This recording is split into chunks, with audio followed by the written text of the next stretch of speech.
I will support and stand. To defend the Constitution. Of the Commonwealth of Virginia. And to support. Defend and protect. The Constitution of the United States. Against all enemies. Both foreign and domestic. That I will bear true faith. And allegiance to the same. I will continue this oath. With the units represented here. Standing side by side. For not only one. But for all states of this republic. I take this obligation freely. Without mental reservation. Or the purpose of evasion. And that I will faithfully. Discharge the duties. Of this oath in which I'm about to enter. So help me God. Thank you, guys. Thank you.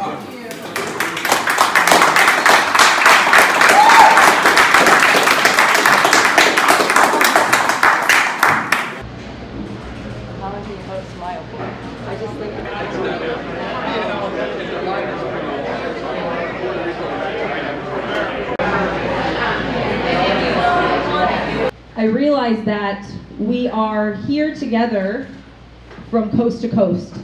So if you are not from Virginia, I would love to see your hand.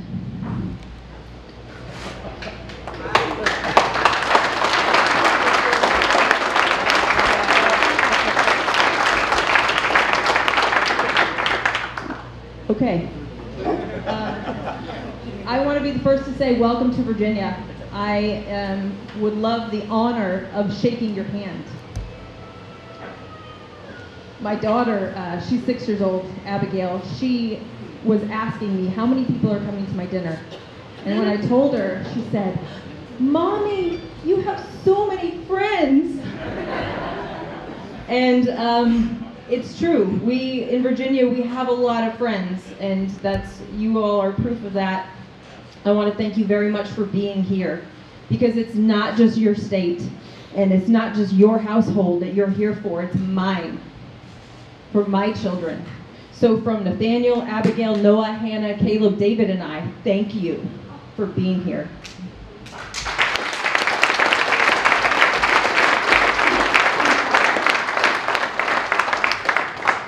I would also like to thank Brent, Shields, and Ann for the building and for doing all the little things and not getting annoyed with me over it. I would also like to thank our volunteer executive chef, Todd Edwards, and he's also worked very hard to make sure we are going to have a really good meal tonight.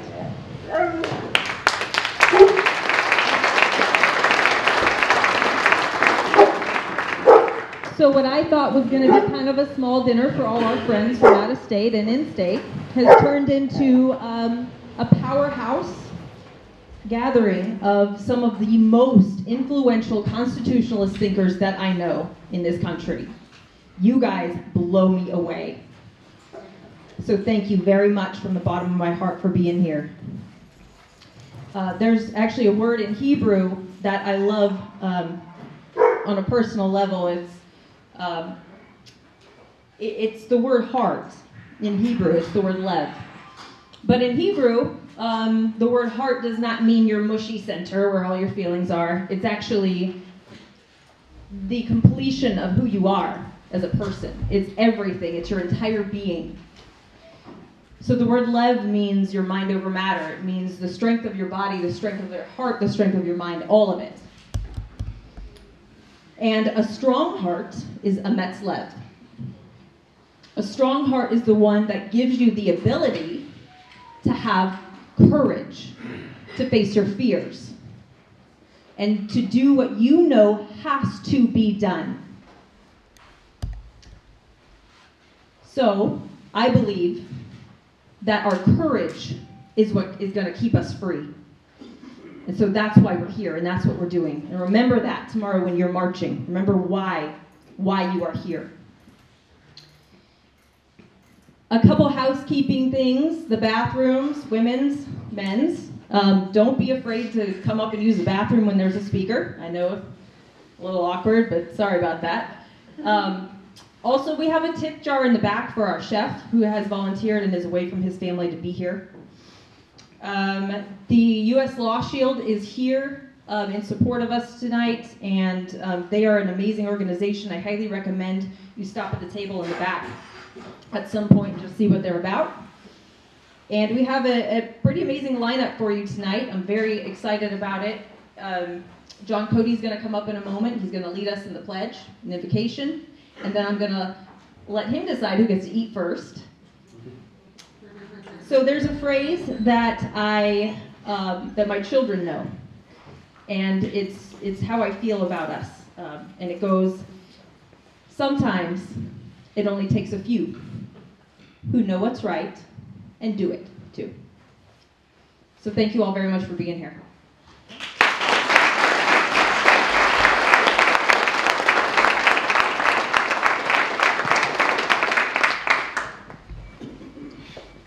How are we doing, Militia? If you guys could, we're going to go ahead and stand and say the Pledge of Allegiance.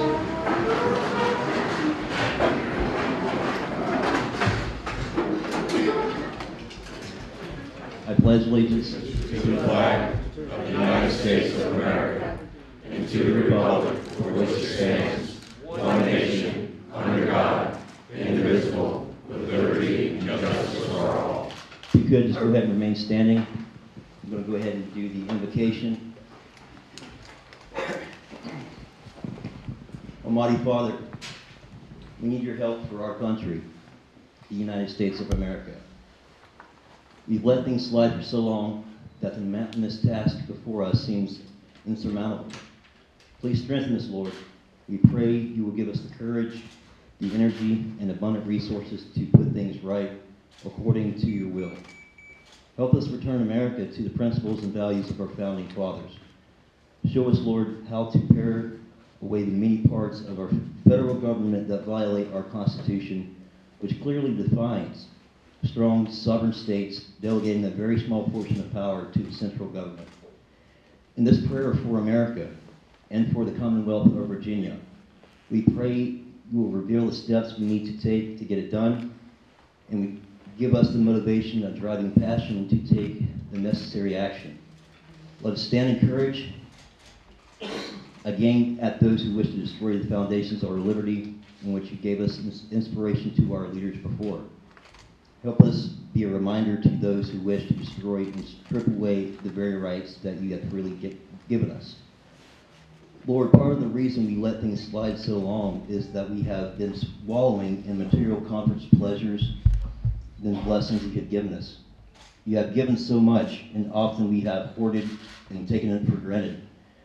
You have been trusted with much, but often we have not used it for your will, as revealed in the Holy Word. Do you have a hand in this, Lord, escalating our discomfort until we finally have had enough? Is it you that are demanding that we do whatever is necessary to take us back to godly foundations that America, the most respected, admired, powerful, prosperous, and free country in history? We repent, Lord, and in this prayer for America, we pray that it is your will to help us do your will. We also pray for your direct intervention. We pray you will use your awesome, mighty, majestic power to turn this country back to you and to the Constitution that was given to us through divine providence. We pray that you will help your children who love you and try our best as human sinners to obey your commands for living as said out in your holy word. We pray for your protection against wicked ones doing wicked things. We pray you'll subdue them, Lord, and keep us safe. Lord, we are ready to give up the time, energy, and money to take our country back. But there are many who know there are catastrophic problems in this country and choose to do nothing.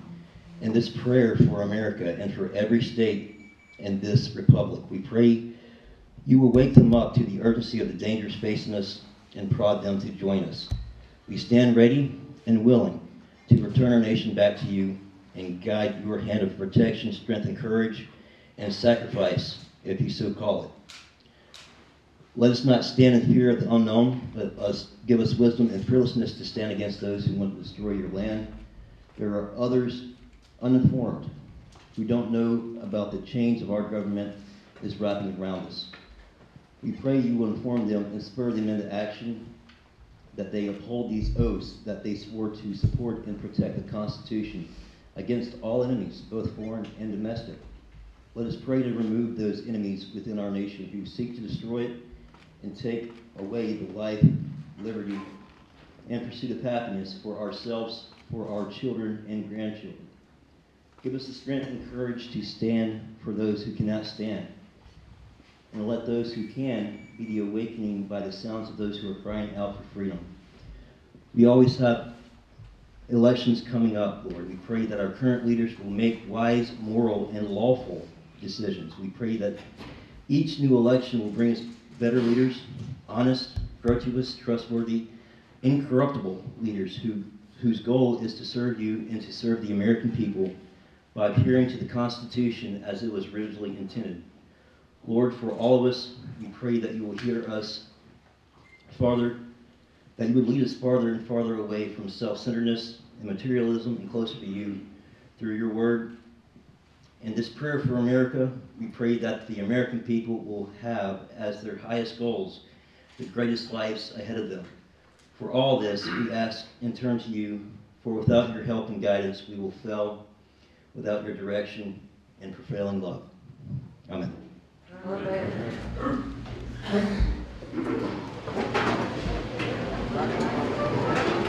Okay, so we're good to go.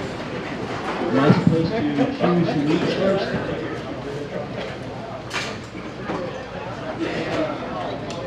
Jennifer, Bailey. Am I supposed to choose who leads first? Okay, all right. Hey, listen up.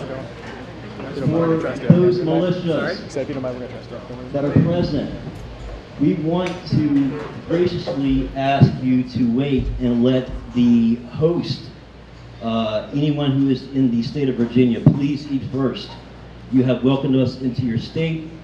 You should obviously have the first grab at chow. As follows, each militia, make sure your insubordinates will eat before you. All leaders, obviously, lead by example. Make sure they eat first, and then you can follow after. So, Virginia, go ahead and chow down, and then militias take care of your units.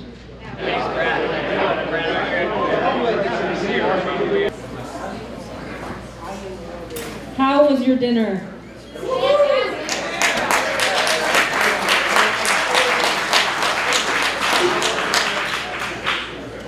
Chef Edwards, would you please peek out from the kitchen so we can properly thank you?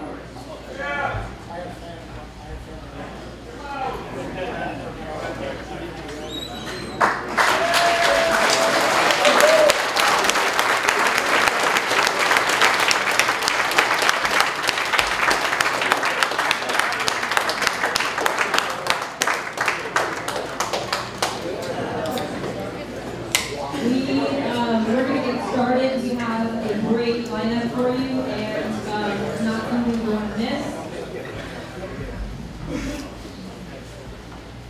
So I'm going to... Thank you very much. Give him a round of applause.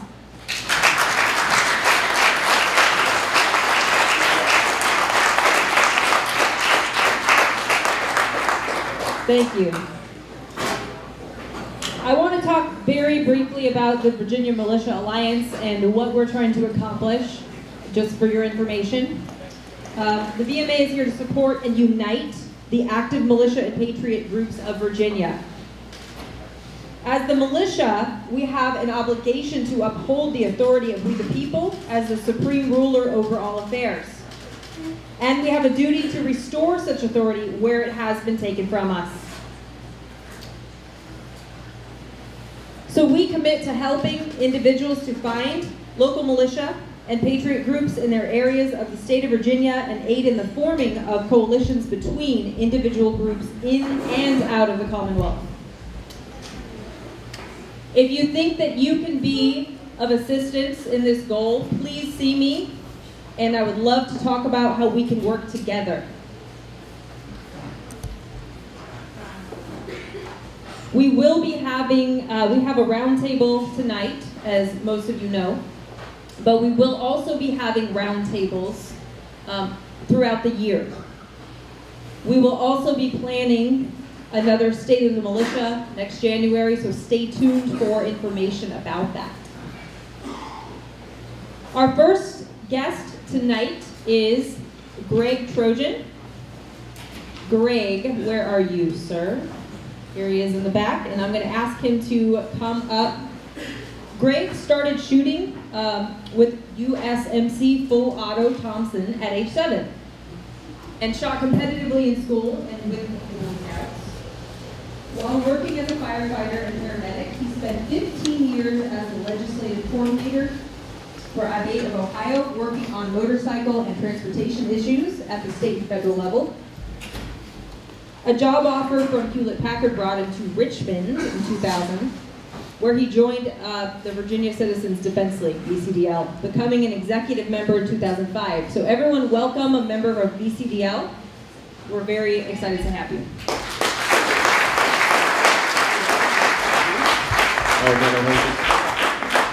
I really hate these things. If I stand in the middle, will you be able to hear me? Yes. Yes? Let's do that. I'll try it. If you can't hear me, I'll come back up. How many folks here that aren't from Virginia? Okay, my wife was right. I was writing a speech, and then she told me there's going to be a bunch of folks from around the country, and they're going to want to know what's going on here. So, as you all know, the governor banned guns on Capitol Square. If God didn't want us to have guns, John Moses Browning and Eugene Stoner would have grown up to be hairdressers. At least I got a chuckle.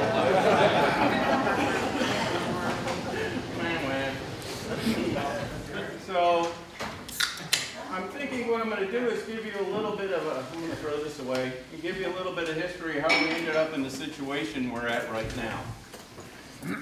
Way back when Michael Bloomberg was mayor of New York, he decided that Virginia was the big problem with his gun crime in the city, and sent a bunch of his minions down here to harass gun stores and folks at the gun shows.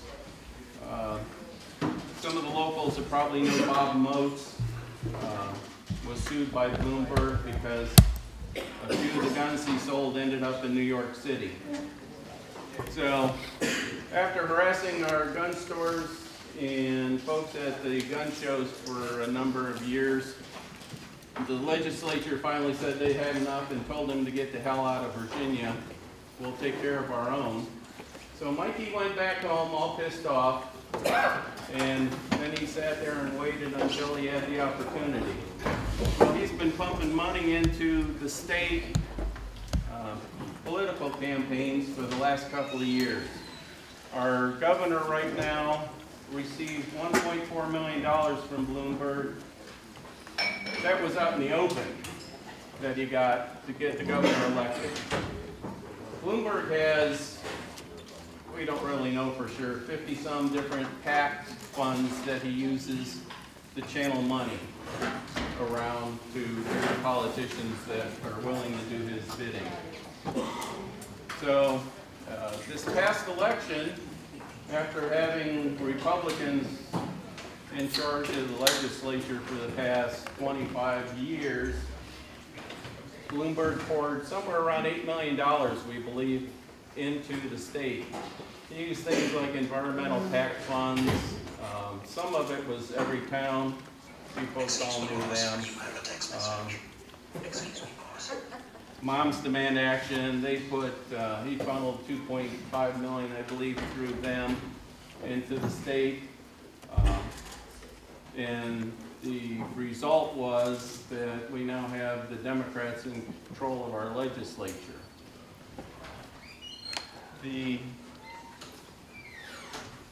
part of Bloomberg funneling money in was a big part of it. But we also had a few other things that happened around here that really messed up our last election. We had some 30 Democrats running for state, either Senate or representative seats that ran unopposed. So people in those districts had no choice.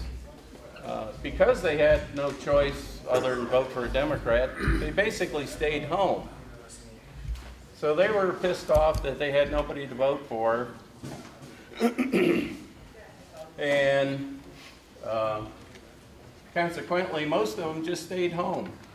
So this last election, we had roughly 2 million people vote out of 5.6 million people that are eligible to vote. Roughly a 40% turnout of citizens. And because of that, our governor claims that he's got a mandate from the people, when in fact his legislature got elected with 1 million out of almost 6 million voters. So they now have roughly, I think it's 10 seats in the House of Delegates where the Democrat Party has control, but they only have 2 seats in the Senate. So a lot of what we're working on right now is to get a couple of senators that are Democrats to call in sick or not show up for a floor vote and kill some of these bills that we're looking at. I imagine, does anybody really need a rundown of the bills we're looking at?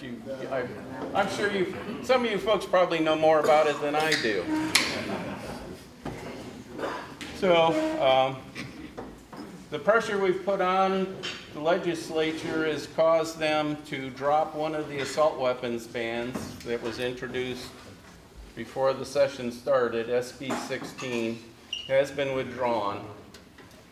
They are going ahead with things like the 1 gun a month, and the red flag law is kind of teetering right now. I didn't hear what happened on Friday.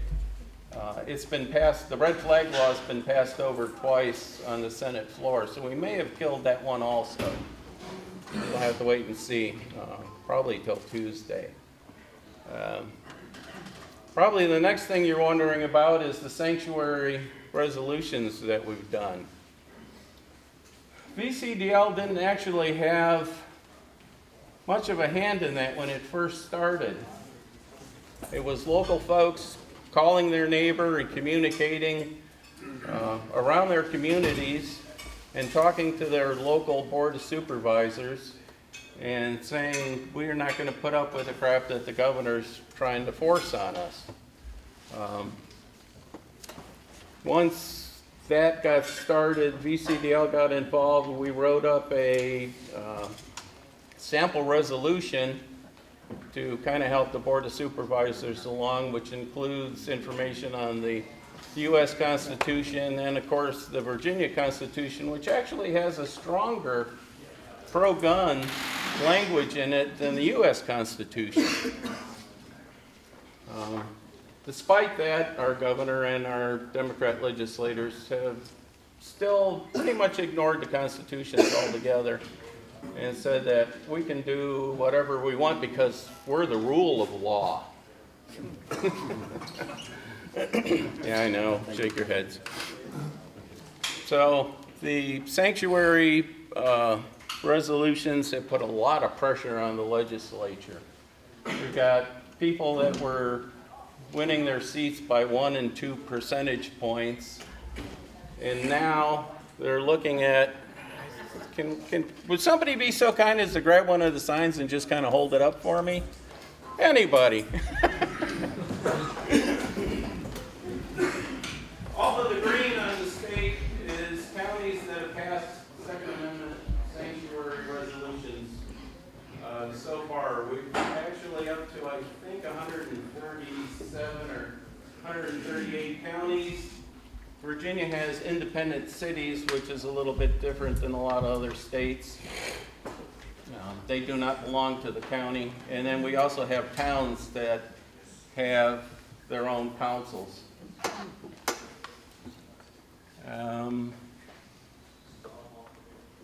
So you can see there, other than like Charlottesville, and that big black spot at the top of the map is Fairfax County. And because of the population of that county, they pretty much are running our state right now.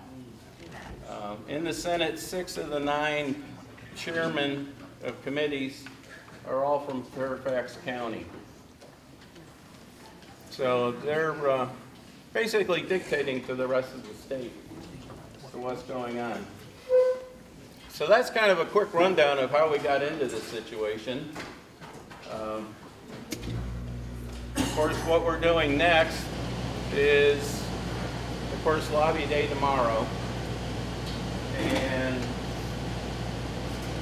the Board of Supervisors for VCDL decided that we were going to go ahead and try and fill up the Capitol Square area where guns are banned. So a notice went out a couple of days ago asking for anybody that's willing to come unarmed to go ahead and enter Capitol Square for the rally at 11 o'clock.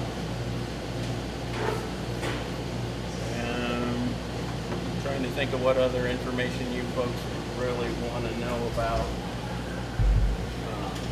Somewhere along the line, I'm sure we're going to see another few court cases.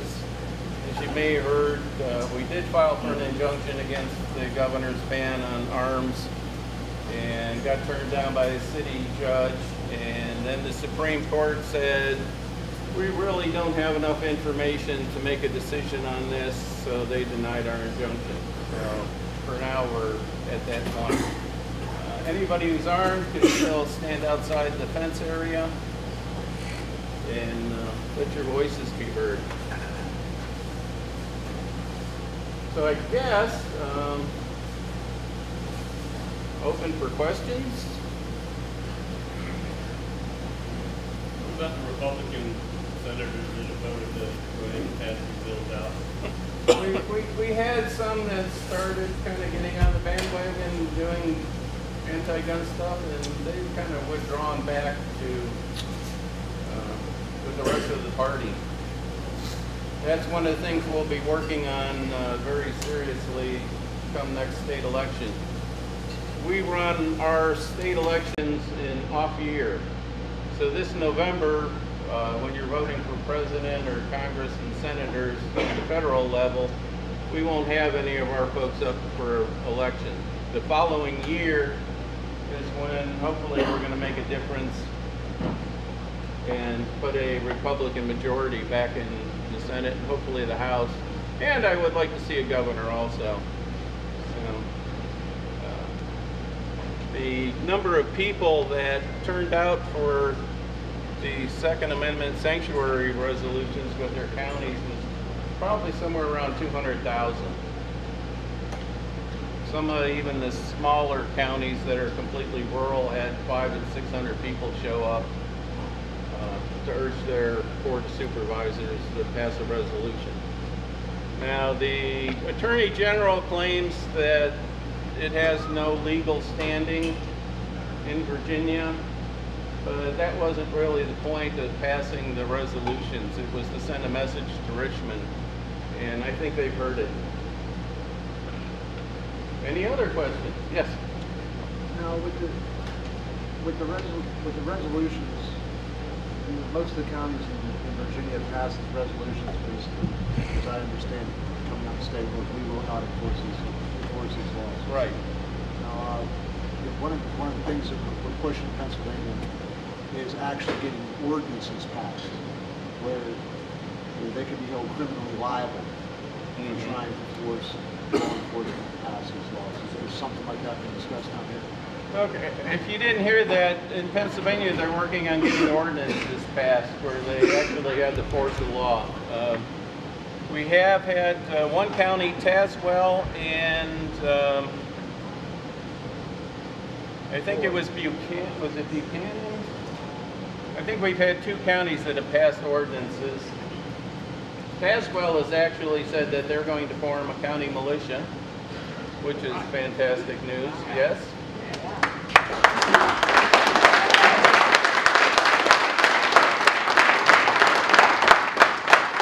Do we have anybody from Culpeper here? Culpeper County has a militia.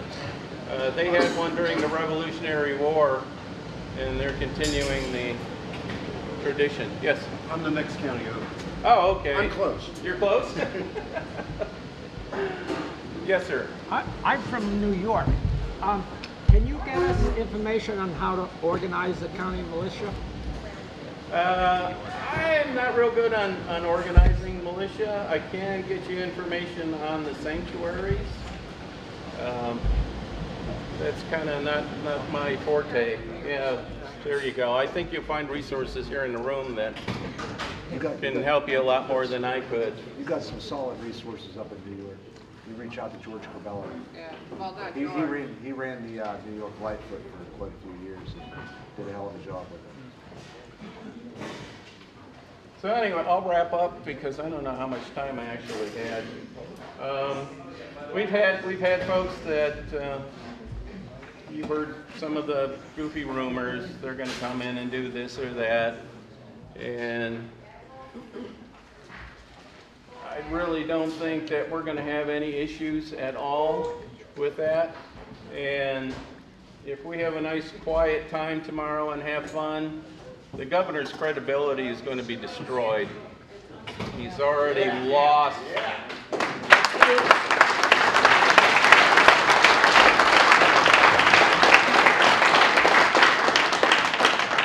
He's already lost a lot of his party and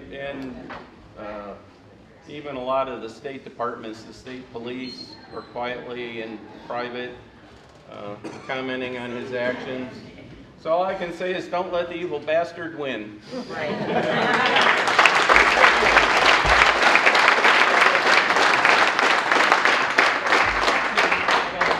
I don't have a question, but I got a comment. I went and spoke at Spotsylvania County to become a Second Amendment sanctuary, and I pretended to be a resident of 2 other counties, Stafford and Prince William. And Virginia Citizens Defense League was there at all 3 of them in large numbers. And I don't know about any of you guys, but I didn't see one person from the NRA there. Yeah, amen. Amen to that. So I gladly joined the VCDL, and I'd urge all you guys to do the same. I know Gun Owners of America is doing a really great job too. But put your money somewhere where it's going to help. That's it. Thank you.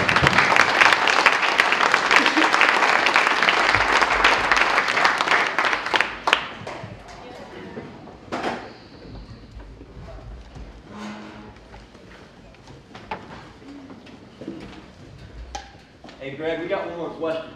Yes. As far as regarding how you started the Second Amendment sanctuary counties, for those other states that are looking at possibly doing the same thing, am I going in the right direction with this? You are, yes. How do they get started with that? What's the process, and how to get them the stepping stones laid out to begin that in their state? Well, realize if you've got a county government, I mean, most of those folks are probably your neighbors.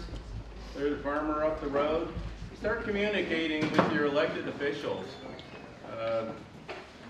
Even if you can put in a couple hours of time helping them get reelected and donate some money to them. Most of these folks run on $500–600 as their total campaign expenditure to run for board of supervisors. So get to know those folks. VCDL has a sample sanctuary resolution on the website. Use that for a template, change it to fit your state, and then go talk to these folks. Most of them are real easy to talk to, and you run into very few that are ever against the Constitution, especially on a local level. Thank you. Oh, one more thing. Anybody from Illinois here? Illinois was the one that actually started this sanctuary movement. So, yes, hats off to you guys.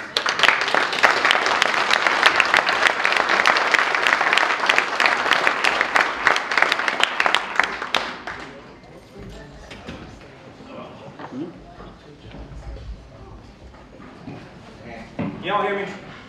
Yeah. All right. I guess I gotta say something, so I'll keep it brief. For you guys that don't know me, my name is John Cody. Some of you guys might know me as Hawkeye, asshole, dickhead. I answer all of them. I'm with the South Carolina Lightfoot Militia, the Special Response Team. Appreciate Jennifer and the Virginia Militia Alliance putting this on. I think they've done an outstanding job. Just to go over a few things of why we are all here. We support and defend the Constitution, plain and simple. That's why we're here. And that's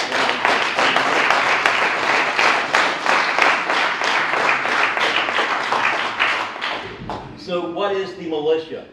To put it in easier words, the militia is us. It's the farmer. It is the corporate personnel. It's the banker. It's the pastor. It's our law enforcement officers. It is the paramedic, doctors. That doesn't color, creed, that doesn't matter. We the people are the militia. And so a lot of times we get negative stereotypes about who we are, what we do, and what we stand for. It's pretty simple. As I said, our goal and number one purpose is to stand for the people. When government has their overreach, it's time for us to stand. And as we can see, I think Virginia has a lot of support, and we appreciate you all being here, standing with Virginia. One thing I want us to continue is this fight is not going to end in Virginia. It's spreading across the nation. So we must gather together, we must communicate, we must network, we must build relationships. That is how we are going to move on to the next step. So if you guys, when we do start the ongoing networking, all the militia leaders especially, I want you to really start asking around, build those connections, share information. We have a round table. You're going to be, answering questions. For reasons, I'll go ahead and say this, for reasons, if you have any type of OPSEC question, I would ask you guys not to ask the question if it's going to, might hurt your organization or so forth. But general, questioning regarding units, building your structure, how can we help a lending hand, that's obviously something we can talk about, communication and so forth. Tomorrow is going to be an epic day. It can either be in a historic event that will be remembered for positivity, showing the people came together, being able to unite in one cause and being able to stand together, or it can become a part of history that will be remembered as a very negative limelight. Everyone in here, I want to stress this and the absolute importance. We do not want to put a thorn in the side of Virginia. We do not want to hurt them in any way. They have a long fight ahead of them. They have a very hard struggle. Our sole purpose is to be here for them, plain and simple. I guess I coined a phrase, their fight is our fight. They are our neighbors. So we treat them like family. We treat them like they are our own, because in reality they are. And we need to put aside these political, patriotic, stupid, bullshit reasons we all fight. It's gone so far beyond that.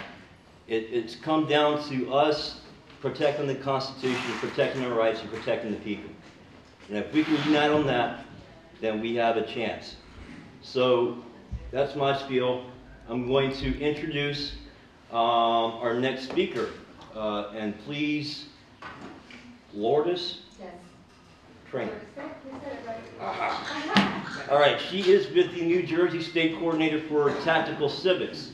If you do not know about her organization, you need to listen, write it down, because it's absolutely phenomenal. Very excited to hear her speech, and please welcome her to the stage.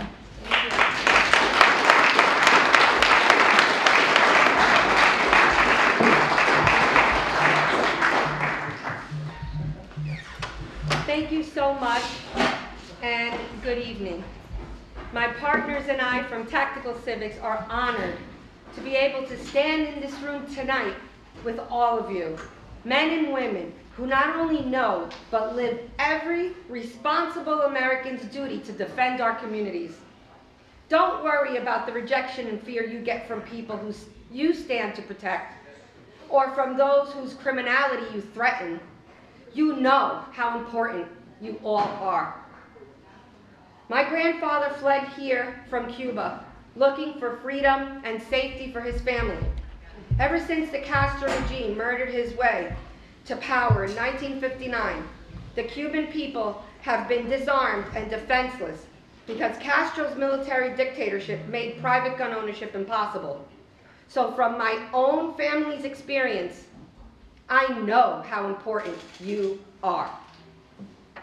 We're here tonight to show you that you're even more important than you think, that you're a key to not just holding the line, not just blocking the immediate assaults on our liberty. You're a key to restoring our republic back to the design of our founding fathers. What an honor it is for me to speak in Richmond, one of the most historic cities in the most historically significant state in our republic. In 1775, Patrick Henry delivered his famous "Give me liberty or give me death" speech in what's now called St. John's Church here in town. That speech helped convince Virginia's House of Burgesses to pass a resolution sending Virginia militia to what became our Revolutionary War. Then, in 1776, the Continental Congress adopted the Declaration of Independence, and the colonists' revolt was an official declaration of war. Virginia's delegates signed the declaration, drafted by her son Thomas Jefferson, based on a Virginia model. Jefferson became Virginia's governor during the war, and he designed the state capitol, which began in 1785. That same year, the Virginia General Assembly chartered the James River Company with George Washington as its honorary corporate president. Virginia ratified the proposed United States Constitution on June 26, 1788, on what James Madison called the Virginia Plan, after a month-long Virginia ratifying convention here in Richmond. That convention also approved our Bill of Rights, which was modeled on Virginia's Bill of Rights. All these Virginia men and women, our gallant and our amazing founders. So much happened right here in this city. So we should all feel very blessed right now to be called here again in an hour like this one, not only for Virginians, but for an hour of need for all Americans. Tomorrow, we'll go to that State House. The people of Virginia own that building, and going there is the people's right, secured by the First Amendment, to petition the hired help for redress of grievances. And grievances is too weak a word for all the invasions on our God-given rights that the criminals in government are planning and bragging about, not only here in Richmond, but all over our republic. And believe me, I'm from New Jersey, and we have the same criminal nonsense in our State House. Petitioning is fine. It's respectful and not like mob-like action. Given the number of people likely to be there tomorrow, you would think it would open the eyes and change the thinking of decent, God-fearing, Constitution-obeying servants like we had 2 centuries ago. Unfortunately, that's not the kind of people who make it to the state houses today. Petitioning is not enough, and I know you agree. My colleague John, back there, with the beard, teaches Latin to homeschool students. He taught me a Latin proverb, and I hope I get this right. Si vis pacem para bellum. If you desire peace, prepare for war. If you're not ready to fight, somebody will knock you over. If you're ready and they know it, you'll probably have peace. Probably, but not necessarily. If your enemy is stupid and crazy and evil enough, if they've sold their brains along with their morals and souls to the devil, maybe they'll come for you anyway. And I think that what we're seeing today in many state houses, and looking around this room, I know for sure you would win that fight. But that raises three questions. The first question is, what will it cost? Good guys and wives and children on both sides would die. Not too high a price for liberty if it's the only way to save it. The second question is, are we sure? Are we damn sure that after another civil war, brother on brother, how did I know which side he was on? Are we damn sure that we can pull a republic and rule of law back out of it? That our founding fathers fought and died for? Or will we end up like Afghanistan for the next 100 years? With the price so high and odds so doubtful, I'd rather keep peace than win a war. And no, I am not talking about a so-called peace of compromise with evil, because so-called peace without good law and secure rights is still war against God, and I don't want any part of it. I'm sure most of you know Article 1, Section 8, Clause 15 of our Constitution, where we the people say the militia is to execute, in other words, enforce the laws of the Union. That means enforce limitations on government, because that's really what the Constitution is. The highest law, where we the people limit our servants. And militia is the only law enforcement body that we stipulate in the Constitution. That kind of ridiculous, arrogant threats our governments have been making lately, we tend to call tyranny. But that word really applies to a king who overreaches past even the bad stuff that's normal for kings. Our system that has made us the freest, most prosperous, most secure people in the history of the world is a system of law. We define what our servants in government can and cannot do. If they propose doing anything that we do not specifically enumerate they can do, they're violating our highest law. And they're not tyrants, they're criminals. The proper response to crime is not war, but law enforcement. And the third question is this: what does militia law enforcement mean? Like on the ground. Do we start dragging crooked politicians out of their offices down to the courthouse? Hell yeah! Hell yeah!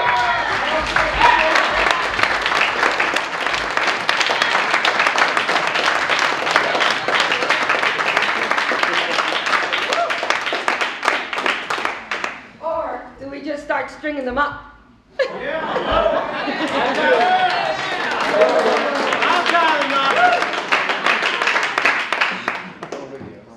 As for just stringing them up, definitely no. Because the militia's job is upholding the law, and that includes due process. Many Americans avoid terrible experiences thanks to due process and the presumption of innocence. In an honest court, and I'll get to that in a minute, it's not hard to convict the guilty and set the innocent free.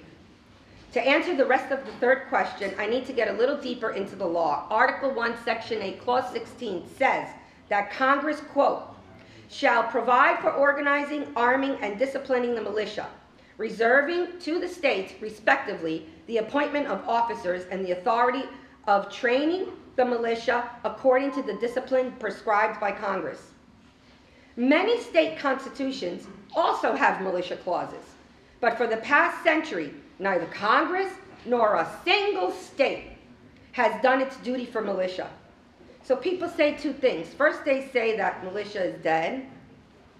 The second, they say that you can't be a militia if you just get a group together and decide to call yourselves militia. But the way things stand, they're all wrong. And you are right. And I'll tell you why.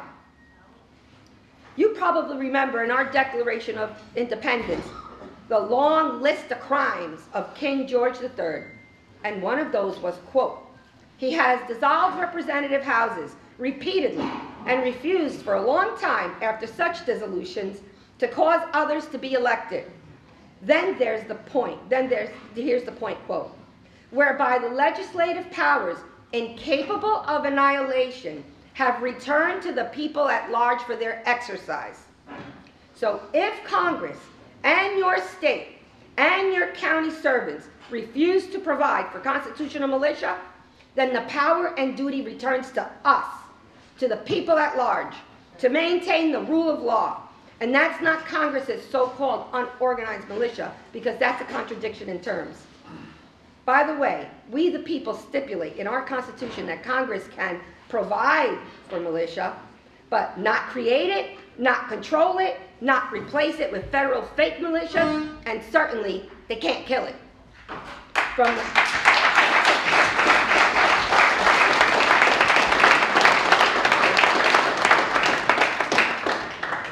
earliest American colonies, all the ordinances and laws in cities, counties, and states throughout our history, well regulated, has meant that the people, with our representatives, keep our militias active, healthy, and accountable to the community.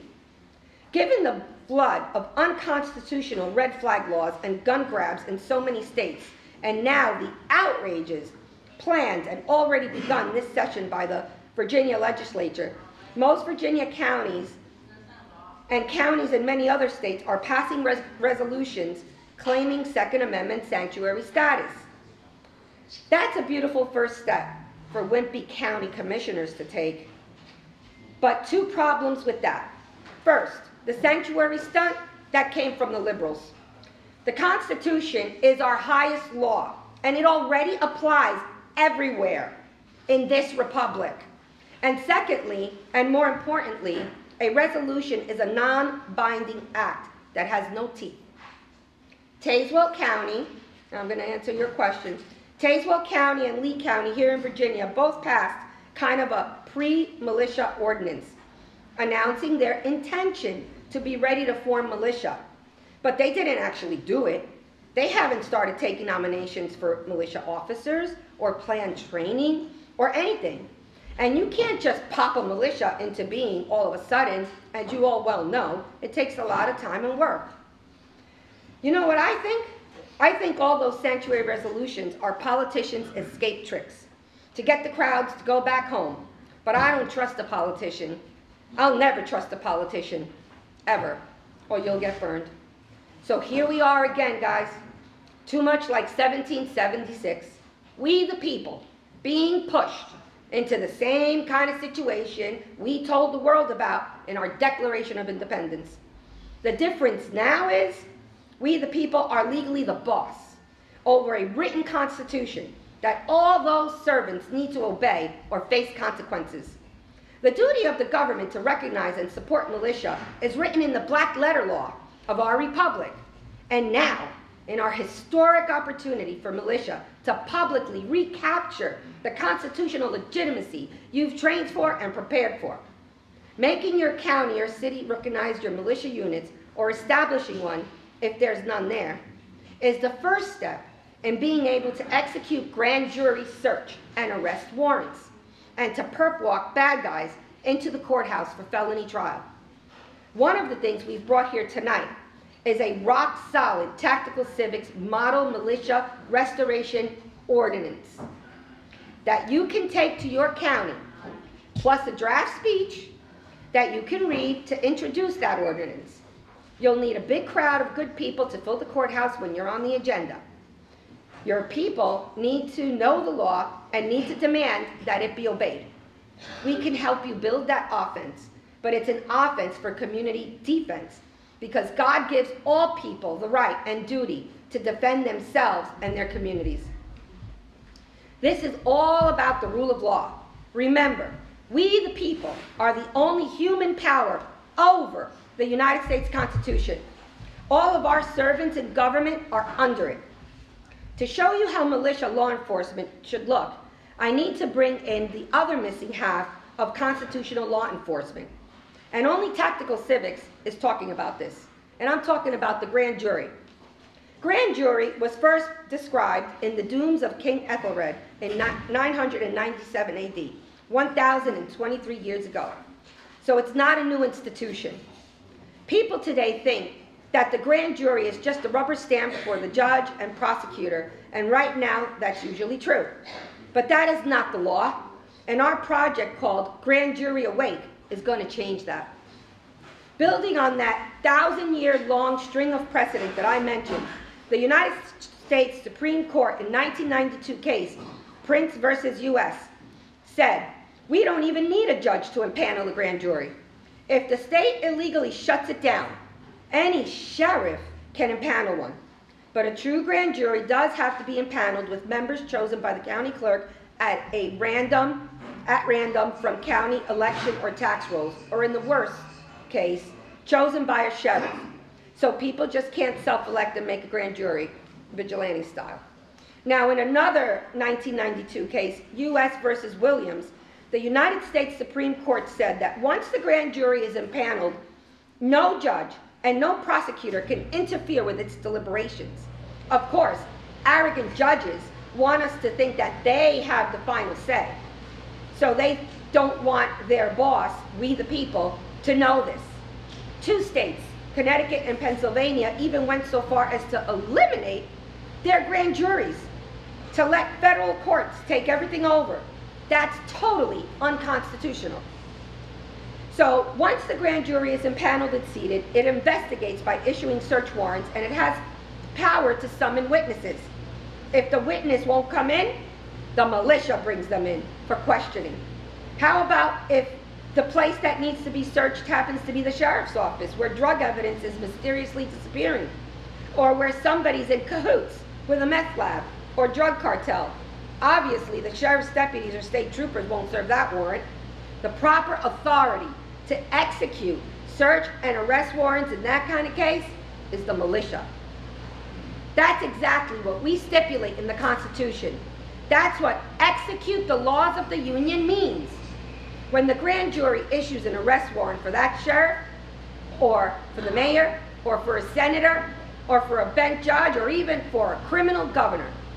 And face it, these people are getting away with murder. Our constitutional militia has the only authority actually written in the Constitution, okay, to make that arrest. That's what the founders intended. That's the power we've always had by law, even over our highest law. Like I said, to educate grand juries to recapture their vital role, Tactical Civics is publishing a grand jury handbook and briefing video called Grand Jury Awake, because our schools and newspapers and elected servants have kept us ignorant about this critical authority that we the people have. All of us want more than just temporary victory over evil. We want to save the civilization that our ancestors made with their blood and perseverance and God's inspiration. We want to defend the liberty that God gave us, that our servants in government cannot take away from us. But we must not wait until civil war is the only option left. We have all the law on our side in our Constitution, and in a long string of high court rulings. We have the guts and training and passion to pull our civilization back from the brink. No matter what politicians do tomorrow or later in this or any other palace, state palace, or in Congress, we in this room can decide to grab history right now.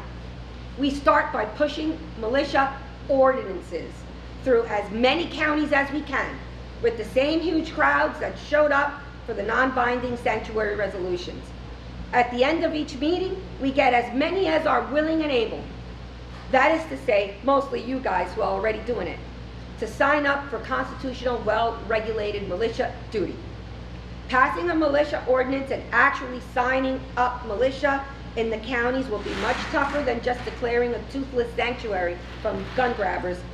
But this is how your committed, trained units will finally get the power of the Constitution and public perception behind you. And with the grand jury also behind you, be able to start cleaning up your own communities. We're working to bring this strategy to every county in this republic that passed the Second Amendment Sanctuary Resolution. What the NRA has never done, we at Tactical Civics are committed to do on a national scale, with one solid plan of action that goes way beyond the gun issue, or even the duty of militia and grand jury. We'll help you organize in your counties, and we'll help you customize the ordinance for your locality, and bring the power of a national flank of Americans all working the same plan to start making bad guys fear us for a change. But there's a less fearsome side to this too. As a mom, I need to add in 2 aspects of American Militia 2.0 and why I'm so excited about it. First, my real job with Tactical Civics is executive producer of Tactical Civics TV. We're going to bring 288 short episodes every year to show Americans how we live out this new way of life. One of our 6 reality TV producers is going to be doing 1 episode each week, showing the world how America's new militia can finally arrest corruption at every level, from City Hall all the way to Congress. But the second aspect that excites me about American Militia 2.0 is that our communities have lost their social glue. Like in the famous sociology book, Bowling Alone. For years, the experts have talked about how the churches are powerless and how people are drifting apart. I see the new American militia having a whole outreach component to young people, something they can belong to, that gives them real purpose in the community. And face it, even the biggest liberal, when you take them to the range and let them just shoot, they smile. It's fun and it can be therapeutic. I want to thank you again for letting me be a part of the history and great things you are all doing here tonight. I hope I've conveyed the message that there's so much more to do. Tactical Civics is a full spectrum plan, and I've only covered a little bit of it, the militia part. But you're the critical part, the first part, the most important part. We also want to thank Dr. Edwin Vieira of Virginia, who taught our team most of what they know about American militia. Dr. Vieira has spoken and written more on this subject than any other living American. And one of the founders of Tactical Civics, John Lazorick of West Virginia, is here with me, and will stay as late as you all want, to discuss how we can support your mission and how you can, beyond just your state. We'll do all we can to help. As John F. Kennedy knew and said half a century ago, today we need a nation of Minutemen, citizens who are not only prepared to take arms, but who regard the preservation of freedom as the basic purpose of their daily life, and who are willing to consciously work and sacrifice for that freedom. You, the Minutemen and women of our time, can decide in this historic city to make history again before the watching world and finish the job that we started in 1776. God bless you and God bless America. Thank you.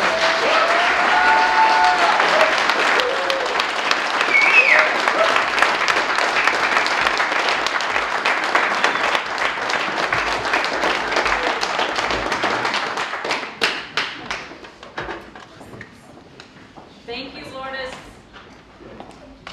Thank you for being here all the way from New Jersey also. We have a special guest who is not in the building, and we'll be calling him in on the telephone. He's on standby waiting. So David's going to get that working, hopefully. And did Donald call? No, not disturbing. Is that who it is? He usually tweets.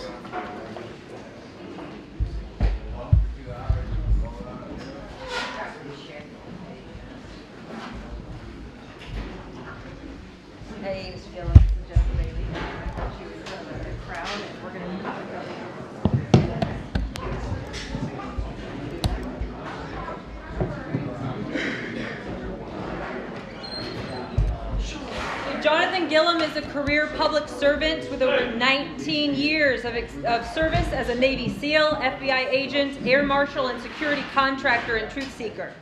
Using his experience in national security, he has been an analyst on Fox News, Newsmax, One American News Network, MSNBC, and the list goes on.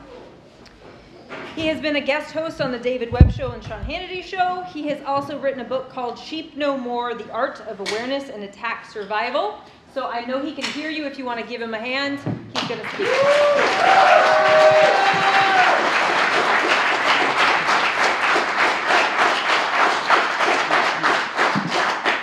Can you hear me? Yeah.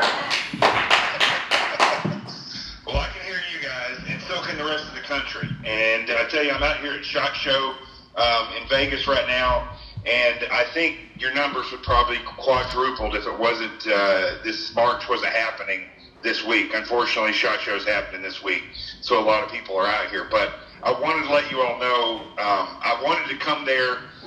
This was already scheduled, so I asked if I could say something to you guys. And what's interesting is today was one of the range days at SHOT Show. It was the day where they call it try it, buy it. If you like what you see, I think you can buy it. And it's very interesting because the majority of the people that I talked to were very concerned about you all there, and their hearts were with you. And every single person I talked to said that they wished that they could be there. And I think it's important for you all to realize that. You probably do realize that, but I think it's important for you to hear it from somebody who's out here with all these tens of thousands of people that believe and make their living off from the Second Amendment and the right to bear arms. And you know, my time that I've spent in the SEAL teams as an attacker, and in the FBI and other law enforcement agencies as a defender, and doing operations orders and threat assessments from the attacker's point of view. One thing I wanted to talk to you guys about tonight was targeting yourself. And knowing tomorrow, I know there's a lot of talk about Antifa and these other groups that may come there.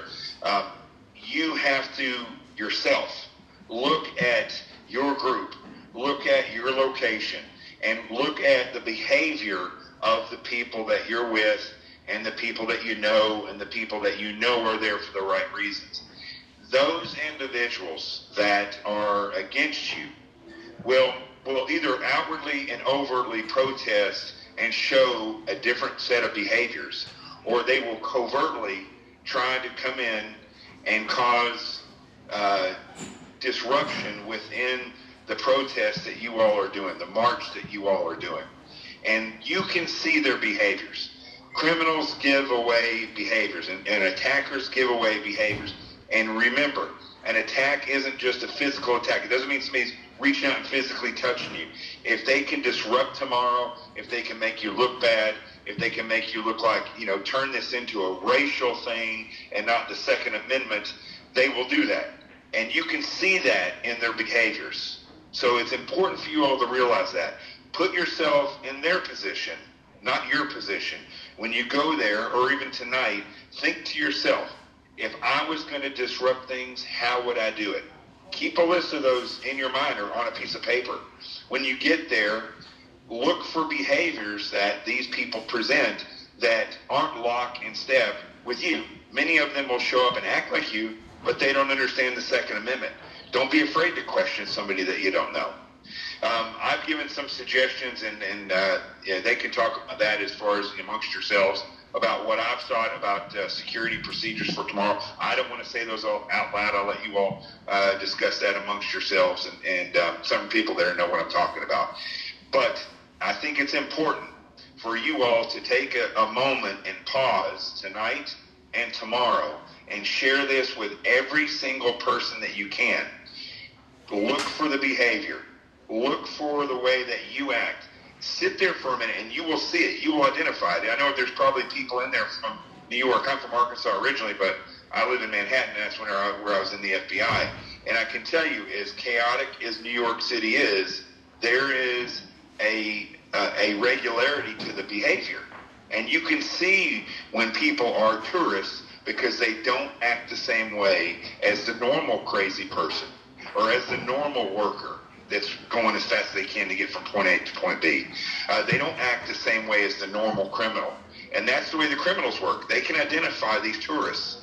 And these people that are going to come tomorrow and potentially disrupt what you are doing, and I'm going to get to a little bit of that in just a second, those people that can come and will try to disrupt you will show behaviors.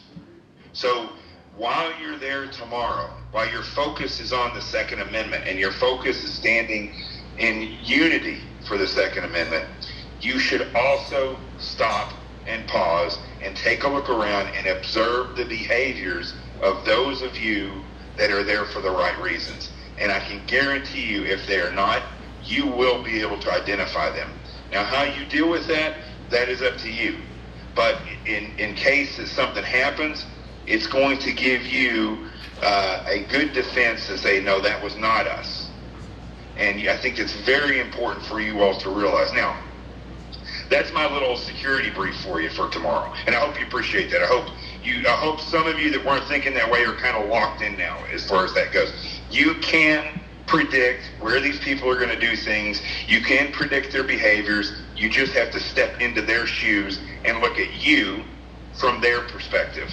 Then you can turn around and actually identify them.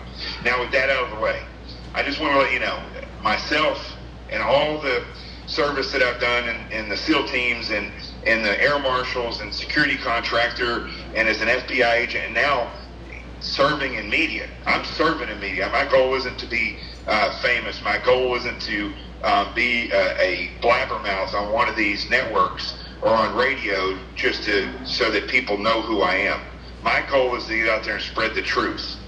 And what you all are doing is in direct service, which I believe my service is directly related, your service and what you are doing tomorrow and tonight.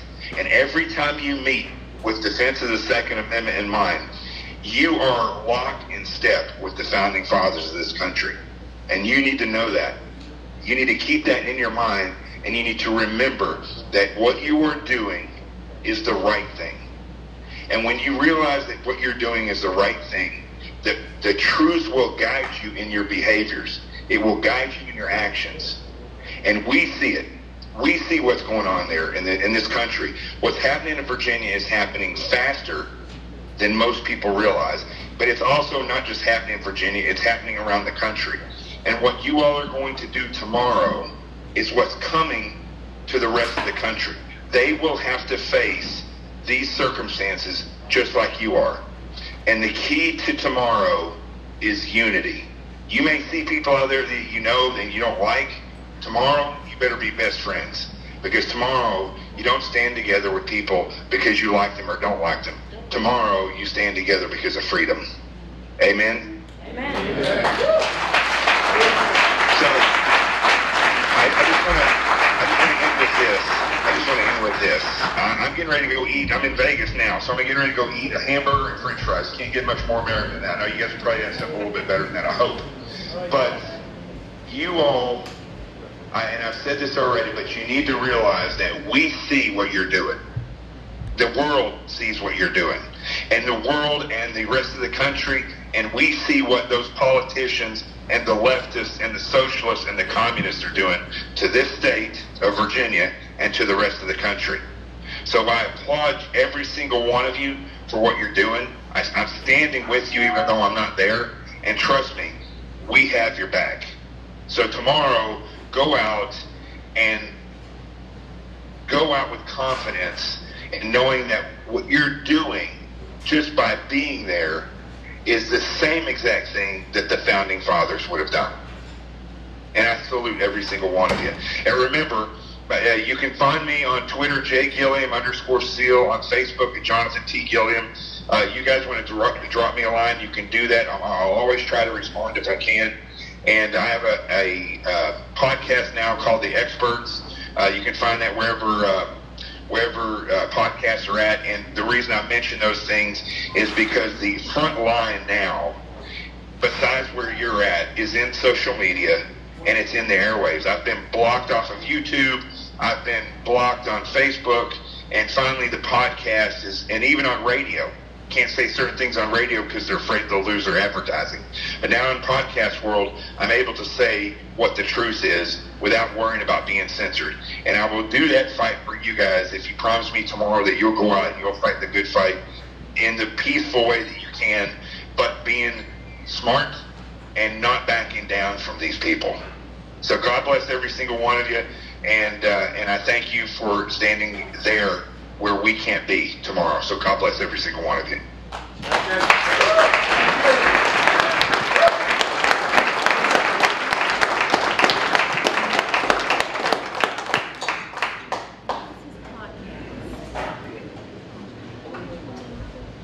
Thank you, Santos Lopez, for helping us out with that. You're welcome. Thank you, Santos.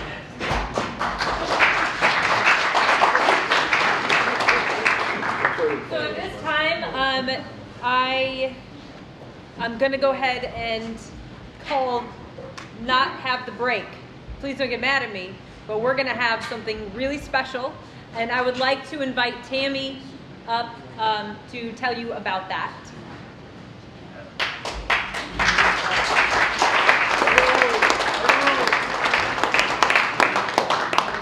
No break, huh?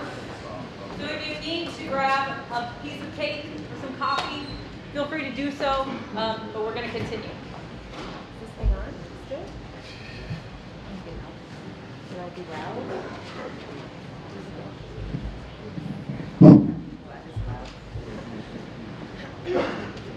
Okay, so it's my job to introduce the next speaker, who I am very honored to introduce. She just walked through the door there. Her name is Jan Morgan. Jan Morgan is a nationally recognized Second Amendment speaker, NRA and state police certified instructor, award-winning journalist, and the owner of the Gun Cave Indoor Range. Her conservative voice has generated a following of over 350,000 friends and subscribers on her website and 3 Facebook pages, Jan Morgan Media, and Jan on America, which led her to being selected the first Facebook conservative rock star by Red, White, and Blue News. During her 27 years as a television anchor and reporter, Jan's work won Associated Press awards in Spot News, Documentary, and Best Continuing Coverage. So without further ado, Jan.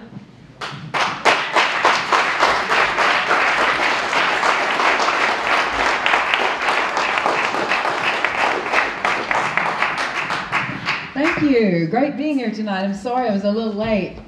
It has been a day from hell. I started trying to get here at 2:30 this morning. I had to catch a flight in Little Rock, Arkansas, and I have been trying to get here ever since then. I got here, but my luggage didn't get here, and in my luggage was the most important thing that I wear, more important than my clothes, and that is my firearms. So that is the reason I would not leave the airport until I got my protection. So, and you can ask my husband, that's the honest to God truth. I get out of bed every morning butt naked, and the first thing I do is grab my gun and look at it and say, wonder what I'm going to wear with this today. Because honestly, folks, that firearm is the most, and ladies more than anybody, I mean, you should wear that gun every single day, everywhere you go, and even when you're at home. I teach my students, your gun is an essential, not optional part of your daily wardrobe. It is your lifeline. It's your equalizer. No matter how big he is or how many there are, with this you have a chance. Without it, you're out of luck. You know, I started, when we pulled up, I started to walk in and say, FBI, FBI, this is a raid, this is a raid. I decided maybe I shouldn't do that. You know, this is really an unusual crowd for me because most of the time they ask me to speak at Republican things and Tea Party things and Second Amendment rallies. But the only other time I've had a full crowd of just militia was in North Carolina. I'm an honorary member of the Stokes County Militia. Anybody here from Stokes?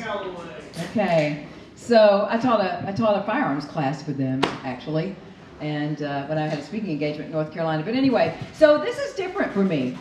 I have never been surrounded by people who are actually as politically incorrect as I am. And the intro she read of me is it's actually outdated.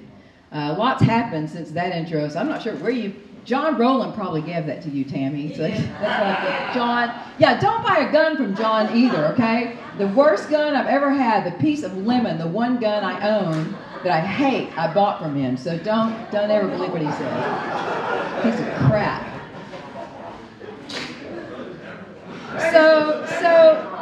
So how many in here have had the distinction of actually getting a visit or a phone call by the FBI? I know of at least one.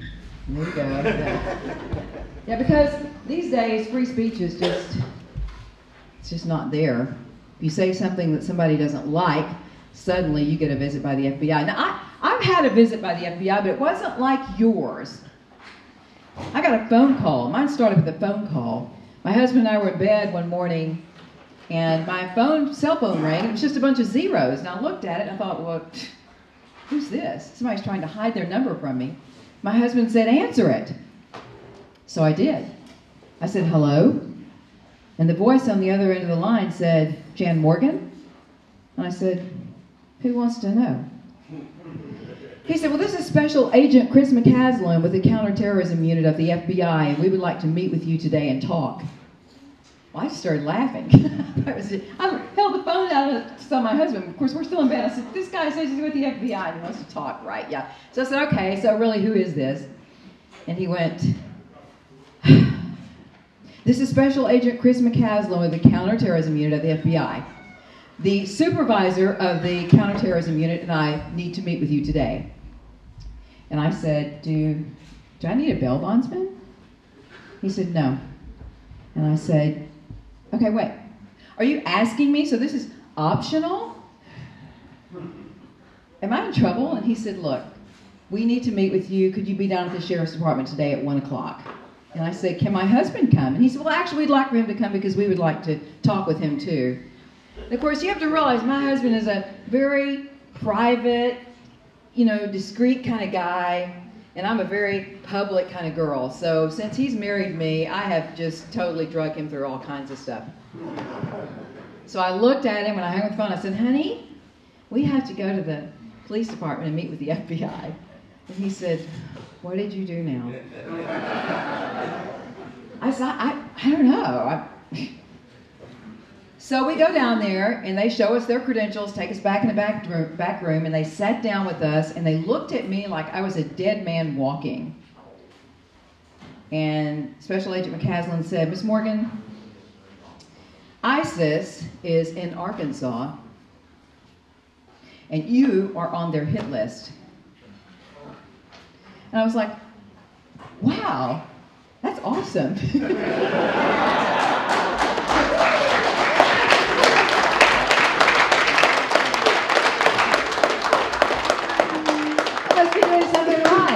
No, do y'all remember hearing about that crazy chick that owned a gun range that bans Muslims? That was,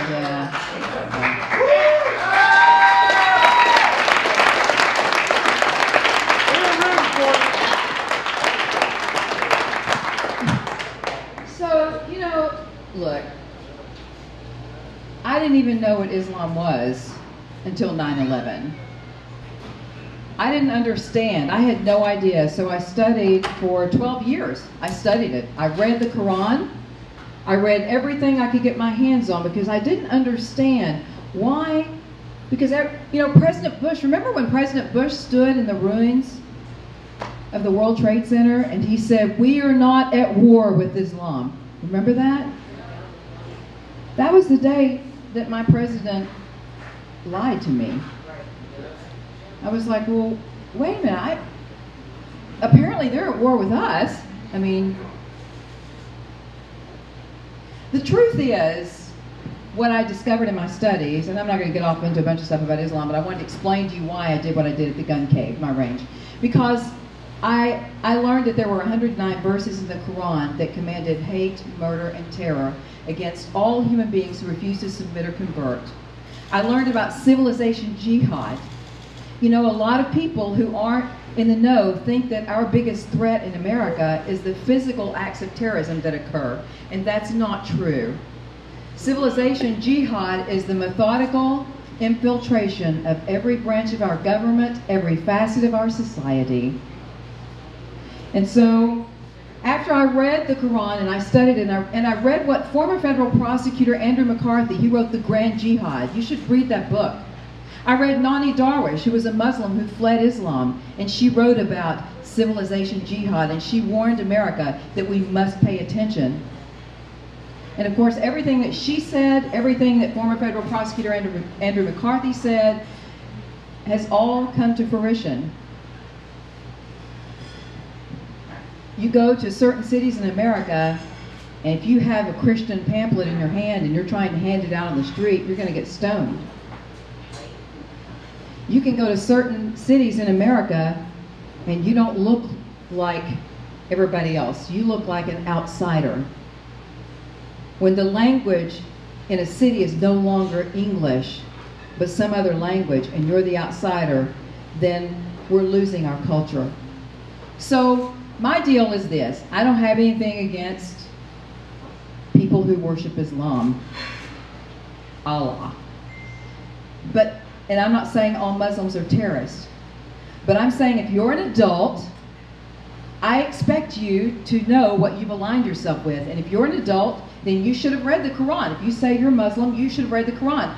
I'm not even a Muslim and I read it, so you should know what those 109 verses are. And since I don't know which ones are going to be devout and follow through with those dictates and which ones aren't, I'm going to assume that if you say that's what you are, then you can't come in my range, and I can't allow you to shoot guns next to people that your Allah commands you to kill. Right. Amen.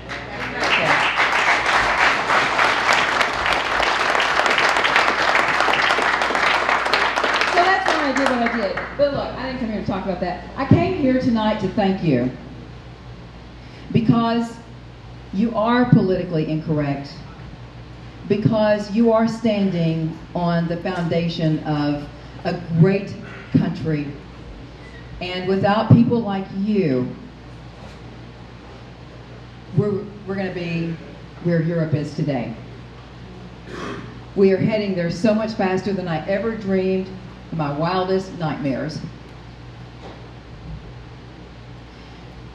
It's hard to be politically incorrect.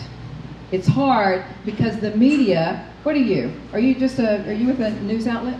News to Share, I just live Okay. So I used to be with the media. 27 years I was a TV news anchor and reporter. Okay?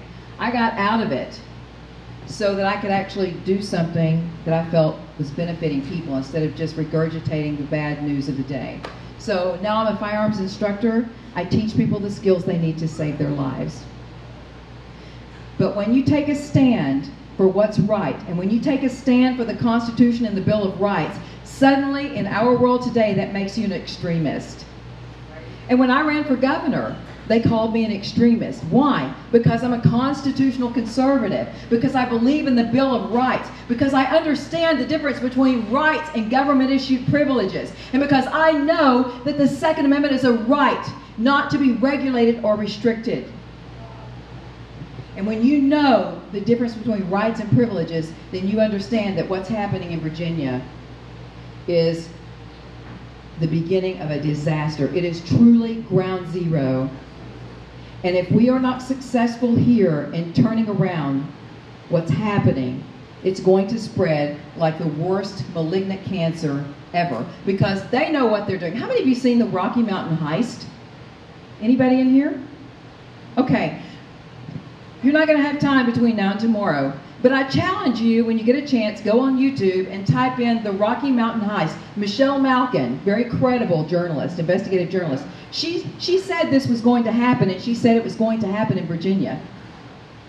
This wasn't an accident. This wasn't a matter of some Virginians sitting at home on election day and not voting, and so some Democrats managed to get into office. It was a planned venture. And it started in Colorado. But Virginia was the state they wanted to take, and if it works here, they've already got their plan and they know how to make it work in other states. My state of Arkansas is hanging by a thread. It's hanging by a thread. Now, I'm not in the militia because I am so freaking busy at our state capitol, constantly in the trenches, yanking on legislators and trying to get true conservatives elected instead of rhinos and Democrats. And it is a full-time job. And I'm trying to run a gun range and teach classes. But I wanted you to know that I do appreciate you, and I'm with you, and I'm so thankful that I was able to get here tonight and just tell you that, and to tell you and remind you, not that you need to hear this, but no matter what happens, you must never give up. You must never give up. No matter how overwhelming it looks pretty dang bad up there right now. But if anybody ever in the history of the world had a right to say, this is too big, this is too much, I give up, we can't win here, it was our founding fathers. Remember that last battle? They were outmanned, outarmed, traipsing in the snow barefoot. Many of them didn't even have clothes left. They were walking around and trying to fight a war with nothing but their underwear on. Remember, the British said, oh, it's easy to find the colonists. All you got to do is look for the trail of blood in the snow where it's peeling the skin off their feet. So you think we got it bad? Did they give up? No. So I don't think we're to the point yet where the skin's peeling off our feet. We're not trying to fight a battle with no clothes on. We're not trying to fight a battle that can't be won. So when you think it's too big, folks, just remember those guys. And you pull from that deepest part of your core that every noble warrior has pulled from when he has stared death in the face and had to choose between liberty or death, and chose to spit in the face of death. Because some things are more valuable than life. And that is liberty. I love you and thank you so much.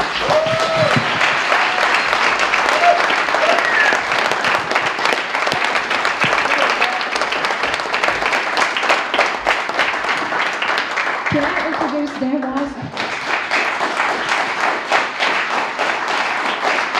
He's written 3 books, Good Gun, Bad Guy 1, Good Gun, Bad Guy 2, Good Gun, Bad Guy 3. And when I'm on Fox News or debating anti-gun radicals, I often reference his book.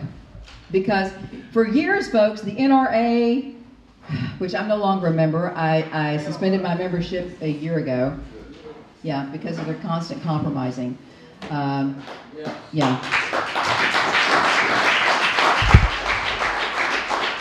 And because they refused to take a stand against William Barr, who was in the middle of Ruby Ridge. I mean, it's just the bump stock ban. I mean, I could just go on and on and on about their failures. So I do want to tell you this, though.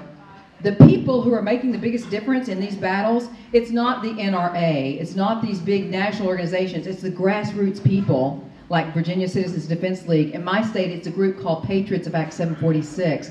In Arizona, it's a group called the Citizens Defense League, Arizona Citizens Defense League. In Alabama, it's a group called Bama Carry. These grassroots people are the people who are really bringing about change. But this guy sent me a message, an email, and he said, hey, I've written a book, and I would really like for you to read the book and write the foreword for me. And I was like, yeah, right, I'm busy. He's from New York. As soon as I saw New York, I was like, oh yeah, right. He's just trying to get an audience off my pages. Nah. And I kept ignoring him, and he just kept persisting and kept persisting. And finally, to get him to shut up, I said, okay, I'll read it, but I'm not promising to write the foreword. Well, I started reading it, and I couldn't put it down because he used to kind of be, I wouldn't say an anti-gun guy, but he was not pro-gun. He was one of those 2A butters. You know, I believe in the Second Amendment, but, right? But his life transformed when he and his wife came under attack one night and he didn't have a gun. So he wrote this book, and here's why, just briefly, what I want you to know about it and why you should go out and get it. He was supposed to have brought some to give away tonight, and he forgot. I hope this gets better. Yeah. So he tells you, takes you inside the mind of people who are not pro-gun. I mean, there's a certain group out there, anti-gun radicals, that you can't change. But folks, we can win over. There's a group of people we can win over, and we need to win them over. And regurgitating NRA talking points is not going to do it. You got to get inside their head and understand, where are they coming from? Why do they think like this? Why do they act like this? Why can't they use simple logic? He explains how their mind works, and then tells you how to talk to them and how to get them to the range and how to transform their mindset. And it's an amazing thing. It works. I've actually used it and transformed some liberals. So here's Dan Wass. Thank you. Are you staying here with me? Ah, she's leaving me. All right. Thank you very much, Jan, for that great introduction. I appreciate that. And, you know, Jan's been a huge inspiration to me, and so, you know, I owe a lot to her. She helped me get everything started with my book. And so she asked me today, or yesterday, or the day before, she says, so can you come up and say a few words? And I'm like, you know, what am I going to say to people who understand the Constitution, the Bill of Rights, and the Second Amendment better than anyone? And, you know, when I was, Jan started talking about the militia, and when I was in school, I remember, just a little kid, I remember learning about the militia, and I learned that these people fought for freedom, which they didn't have yet. And like Jan said, some of them didn't have shoes. Some of them, you know, they didn't have the tools they needed, and some of them were really young, 14, 15, 16 years old. I was thinking, I was just a kid myself, and I said, how the hell do these people have the guts to do this? So what I say to you tonight, the only thing I can really say to you is thank you, and thank you for what you do. Jan and I both, we really appreciate what you do.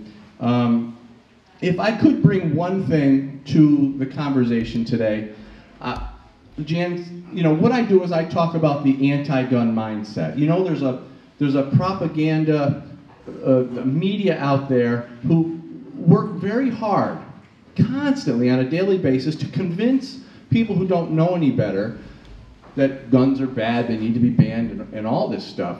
We see it. But there are two things that they use on these people most often, and it's the two most powerful human emotions. They'll use fear and hate against people. They'll use people's own fear and hate. And the way they do it is they will teach people who don't know to fear guns.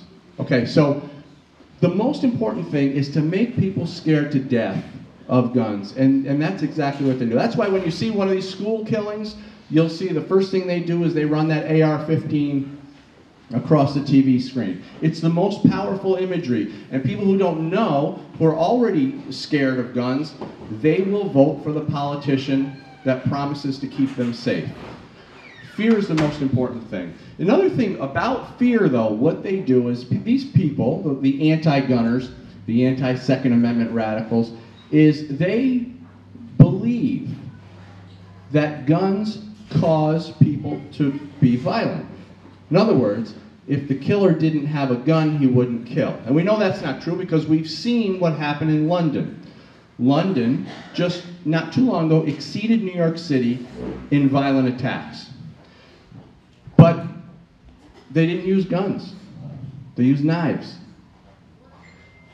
So it tells us that guns are not the cause. They also believe that if, and this is the craziest thing, because I talk to these people and I've interviewed them and I've researched this topic, they believe that if you have a gun and you become angry, that gun is going to cause you to act violently. They truly believe this stuff. Now, I've been angry, maybe a little bit of road rage, somebody pisses you off on the road and somebody runs a shopping cart, she knows, somebody runs a shopping cart into your car, you get mad, we all get mad. I get mad sometimes, and I'm always armed. I never once thought to hurt somebody because I was angry. And that gun never influenced me to be violent. So what we have to understand is that the people who believe this stuff have been conditioned, and they have been, the fear of guns has been perpetuated through society, and people who don't know any better really believe this stuff. So that's one thing we need to understand. The fear of guns is constantly being worked on them on a daily basis. But there's another human emotion. Probably the strongest human emotion is hate. People say, well, love is the strongest. No. Love is not the strongest emotion. Fear and hate are the strongest emotions. These people are conditioned to hate you. On a daily basis, they're told that gun owners are recklessly and intentionally putting everyone in danger. They believe that because that's what they're told. So when you take fear and hate and you put them together, you create quite a cocktail of anti-gun-ism. And another thing that really sticks out to me when I talk about how the left, how anti-gunners, how liberals are consumed with hate. I mean, we see this with President Trump. They absolutely hate him because every day they're conditioned, to hate him. But they don't only hate us because we're gun owners. They recognize that we are willing to stand up and fight for our freedom. That's the most important thing to us. They recognize that. But they've already given up their freedom.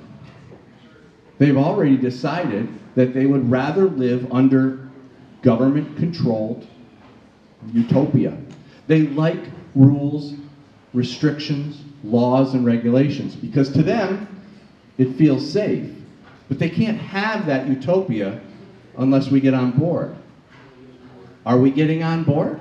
No. That's another reason why they hate us. They see that we appreciate our freedom and will do anything for it, and they know that they won't.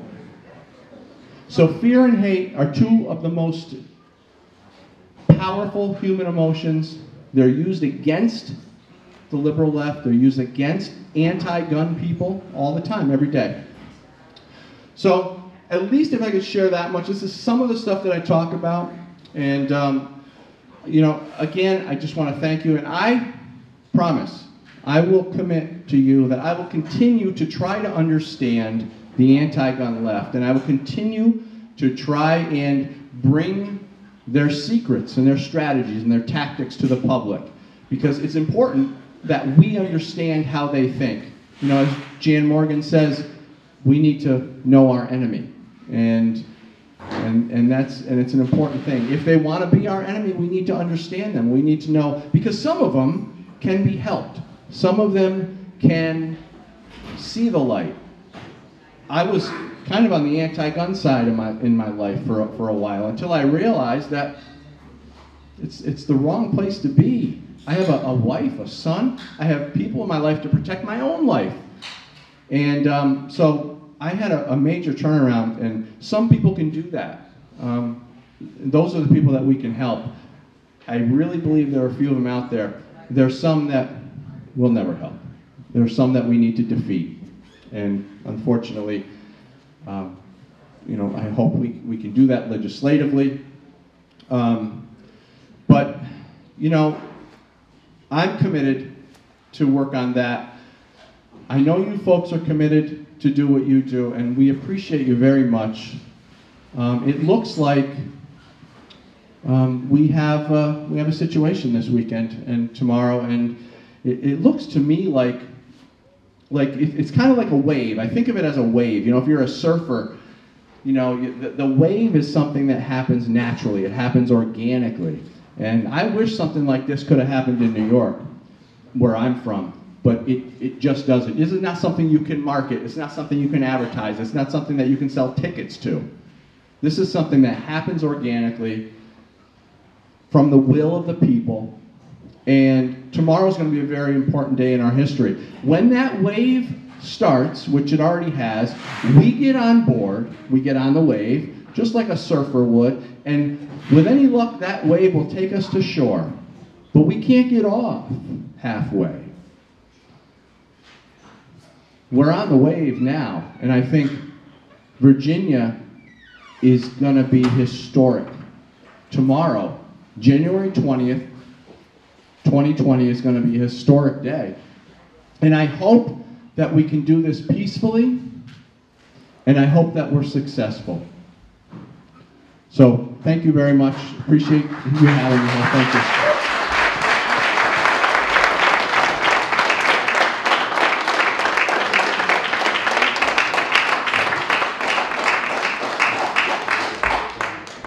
Thank you very much. So here's what we're going to do. I've got another quick surprise for you, and it's just going to take a couple minutes. And then we're going to take 5 minutes to stretch as good as we can. And then we're going to invite, we're going to actually muster the militia up, and we're going to ask them some really hard questions and see what they say.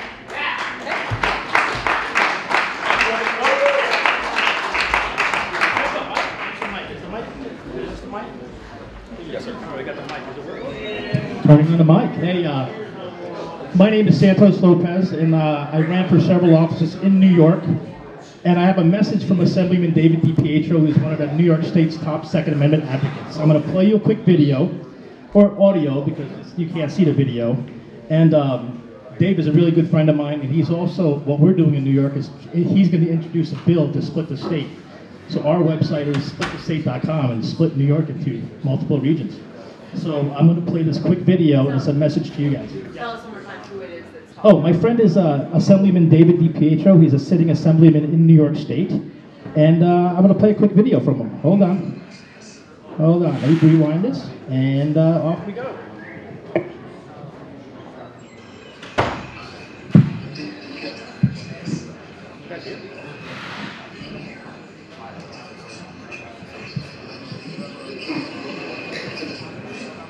Oh, it's the audio on the phone. Well, anyway. Can you guys? Yeah, hold on.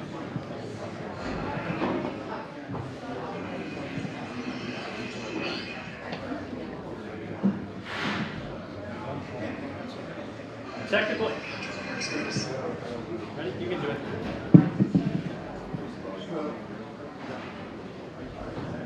One more time.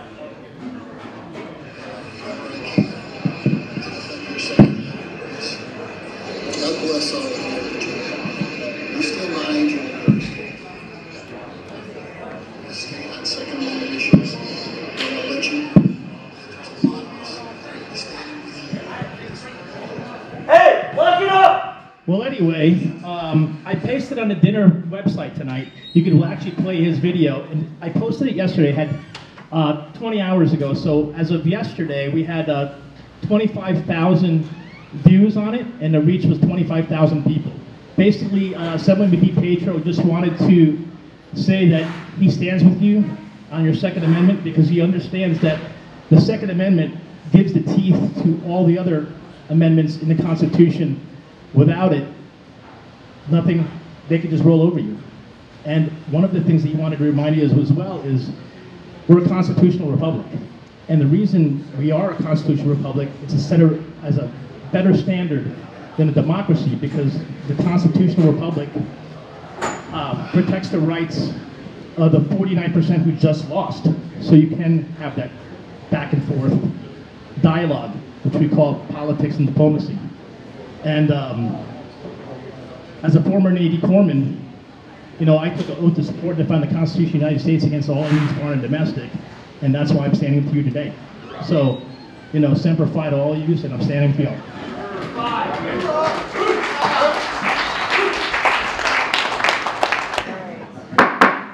Okay.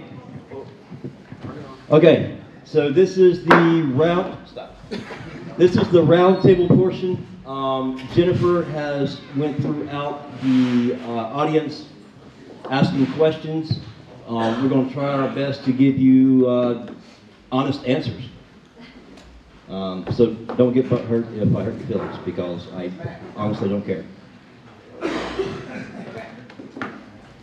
So I do have a series additional questions. First thing, state your name and obviously your credentials. So let's start with you, Christian. I'm Christian England. I'm the commanding officer of the Pennsylvania Lightfoot Militia. I'm John Cody. I'm with the South Carolina Lightfoot Militia Special Response Team. Gary Cordell, commanding officer for the Patriots, 3%. Gary Sigler, commanding officer, People's Militia. David Bailey, former general of VMM, Virginia Minutemen Militia, and partnered with on the Virginia Militia Alliance. Okay, gentlemen and ladies. In your own words, define who militia is. You can start, or if you would prefer, someone else can start. We can start. We're looking at them. We the people are the militia. Everybody. That's right. Yeah.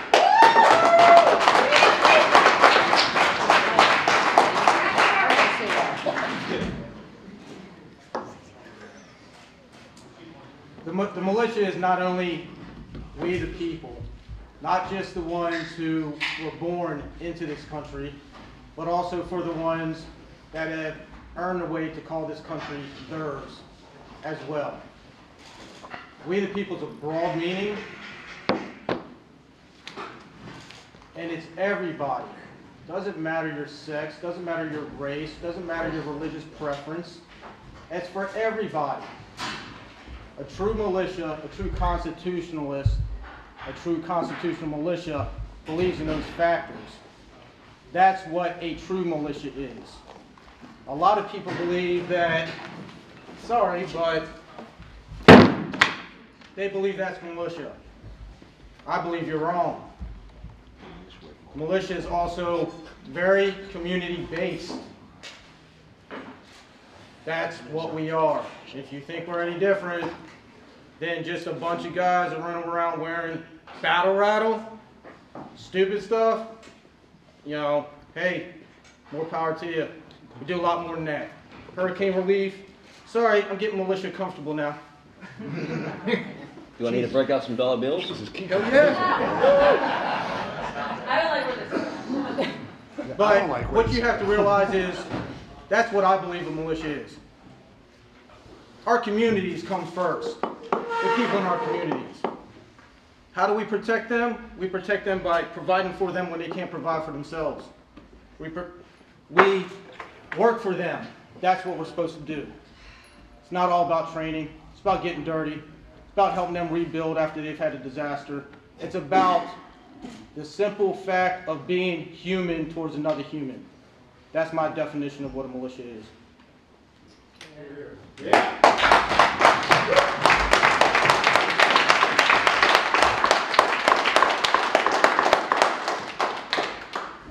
Do you have to be able-bodied, and do you have to own a firearm to be in the militia? No. No. Absolutely not. Heart. It's all in your heart. It's heart. And there's some people that can't legally own firearms because of what the government would consider a felony. And some of these things the government considers a felony are very frivolous and have nothing to do with your ability to actually be able to own a firearm. I'd like to touch on that.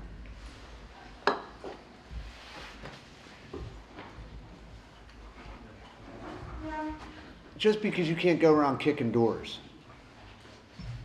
quote unquote, doesn't mean you don't have a place in the militia. I have women in my unit who will probably never strap on battle armor, but they got 30 years experience in nursing. People have experience in logistics. People have experience in public relations. I don't have a whole lot of experience in any of those things. I mean, my experience comes, you know, in leading, organizing, you know, based on things that I've done. There's a job for just about everybody out there. And it falls on us as leaders to take advantage of people's skill sets. But one of the biggest things I have to do as a CEO is when I recruit somebody, I have to sit down with them. I have to go not only over their background and find out, you know, is it somebody who's trying to infiltrate our unit? Is it somebody, you know, seeks to do our unit harm? the same time, you're trying to learn about the person because, like I said, people have different skills. So it really falls on the leaders to find out how to manipulate those skills in order to push in order to push our own agenda to, achieve our objectives. Can I piggyback on that? Yeah. And, just with that, a lot of people think that, well, like you were saying, I'm either out of shape or I can't do this, I can't do that. If you have that willingness to step forward, you could be 70 years old. You may not be able to run and sprint and, do bounding and movement and tactical operations, but you can do a radio. You know how to load magazines. You have life skills that some of the younger generations may not have. So just your individual life skills itself could not only be a benefit for the overall good of the unit, because they have made the mistakes that we have not made yet, so they could save us a lot of heartache and grief. There's plenty of jobs all throughout the militias. I mean, you don't have to be walking. There's plenty of, like I said, logistics, transportation, medical, you name it. Anybody could be anybody could be in it. You just need to be a citizen. And learn the Constitution. Disabilities, you can still be in the militia, involved in the militia, even with disabilities. You know what? There's a lot that goes on behind the scenes that does not get done without people doing that work.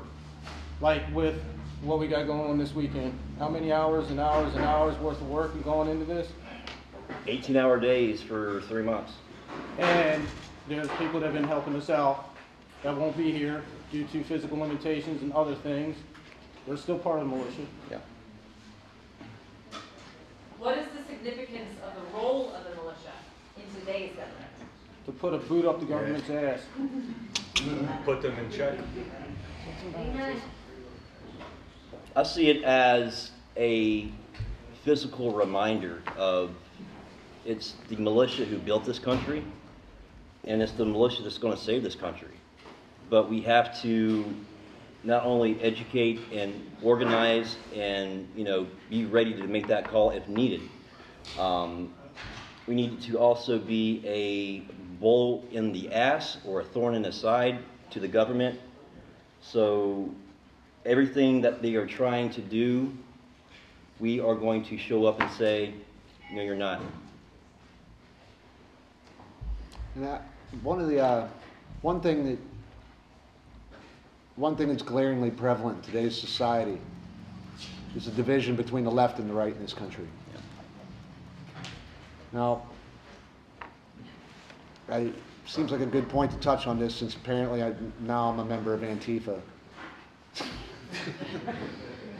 But wait, no, that's not right. You made the Antifa no list. Oh no, but they took me off, so now I'm a member. Oh, you're a member. You didn't get your card yet. Yeah, I just haven't got my card yet. Sit in the mail. My black jammies. What we're looking at in Virginia and what we're looking at nationwide is not, and this is, God knows this is going to turn people in here on their ears. This isn't just liberals doing this. And if you think it is, you're a fool.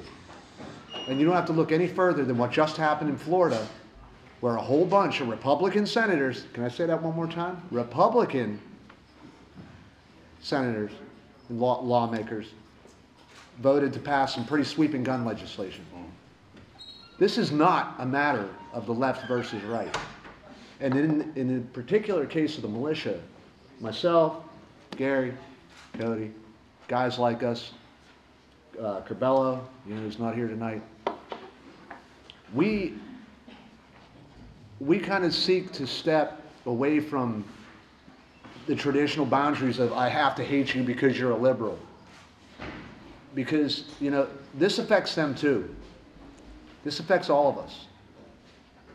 And that's why the John Brown Gun Club was sitting in here tonight. That's why the Redneck Revolt's going to stand with us tomorrow.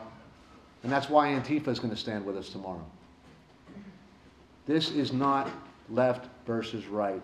This is rulers versus those who they would rule. End of story. This is not a left versus right issue. It's an American issue. This strikes at the very core of who we are. Our Second Amendment is our one amendment that protects every other. And from day one, from the day that the very first militias were formed, back pre-Revolutionary War, that had our dedication to upholding that one amendment and thus protecting every other one has never changed.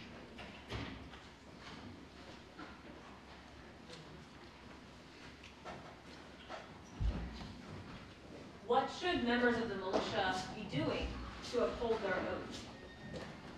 They should be going to town council meetings. They should be working within their communities, helping out with disaster relief. A family in your community has a fire, they lose everything. I know I actually went through that myself. You know, there's nothing that says members of the militia can't come together, help these people get back on their feet, help them rebuild. Anything we can do to aid our community is something that we're more than willing to look at. Yeah, I want to touch on that for a second. Have at it, Rose. Community outreach is so important. Absolutely. In being part of the militia. Like tonight, how many different states we have represented in here tonight? A bunch. Shit ton. The reason I bring that up is this is part of community outreach. Community of Virginia came under fire. They're taking heat. They're about to lose everything. They reached out. We came together to help their community. That is so important to never forget. That's where it starts. It starts in your community, in your backyard. It starts with your fellow militia persons in their state. But you've got to be active. If you're not active, you're not helping anybody. And to be active is very simple. You know, look, it's cold out. How many militia groups have drove around and check on their homeless and, you know, in their neighborhoods? See if they're warm, see if they're taken care of, the last time they had a hot meal. You know, how many militias take the time to go to these town hall meetings, like you said, to be known, to let them know. You know, the other important part of that whole thing is, with community outreach and helping your community, you know, sometimes we have to police the police. Do you know who your sheriff is? Are you in contact with your local sheriff? You have that open communication with them. Those are all important factors. Because once they know you're there and they know they can rely on you, the rest of it kind of becomes easy. Kind of becomes easy. But it's a lot of hard work to get there. Yeah, that's a fact.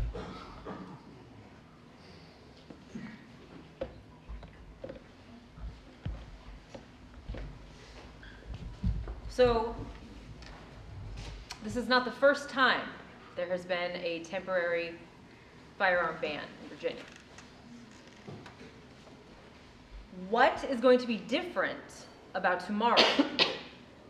Hopefully about 70,000 people.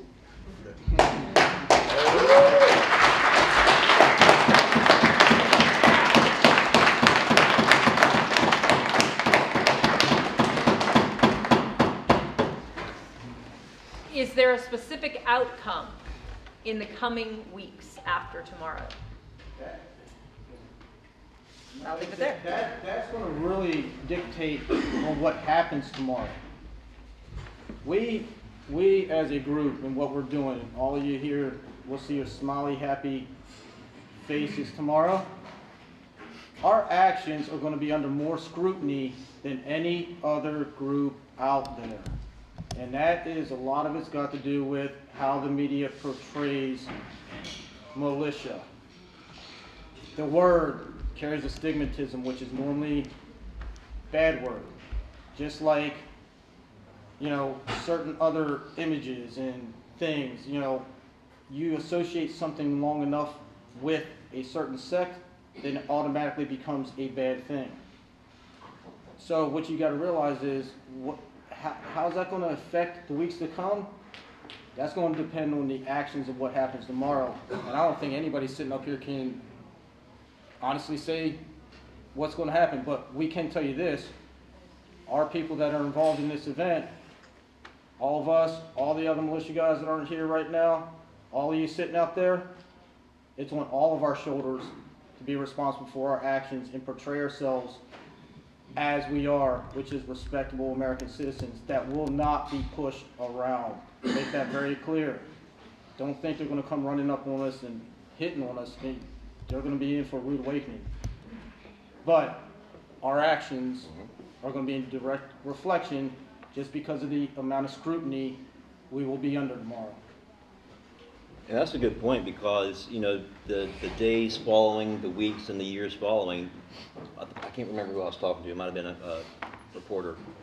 This can either be the historic moment of, you know, the best thing that's going to happen for our nation, or it's going to be the worst thing that could be reflected on for a long time to come. That's going to fall on us and how we handle tomorrow and those around us.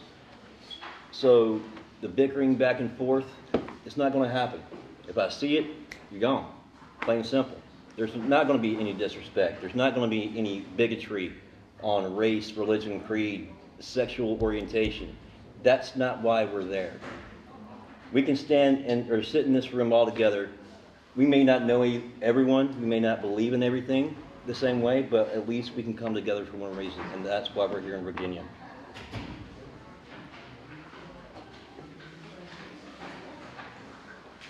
I'm going to open it up for the audience at this point. Does anybody have a question that they would like to ask the panel? No. Next. That's the whole entire purpose that what Jennifer and I have been trying to do with forming this alliance is bringing everybody together. So many issues with militias causing too much separation. It's time where everybody put down their problems and come together. Because we cannot do this as lone wolves. We need everybody. And we need everybody pulling together for this. Good point. Very good point. We have open communications column set up with the police department, state police, and the Capitol Police.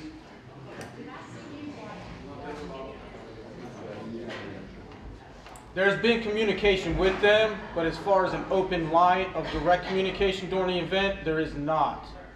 They're on a serious lockdown. They're not going to be communicating with anyone, but there will be people listening in on their nets. So, you know, the information that's going to come down just by monitoring is going to be valuable in itself. The reason being is when you get an event of this magnitude, they tend to really bring their, you know, personnel perimeter in tight, and they're just not going to share what's going to go on. Good question, though. Good question. The reason I'm asking is I had some people present it to me, and I'm waiting on a call from Capitol Police right now. So that might be something we might have that open to us. I'll get it to you as soon as I find out yay or nay. Sounds good. Thank you.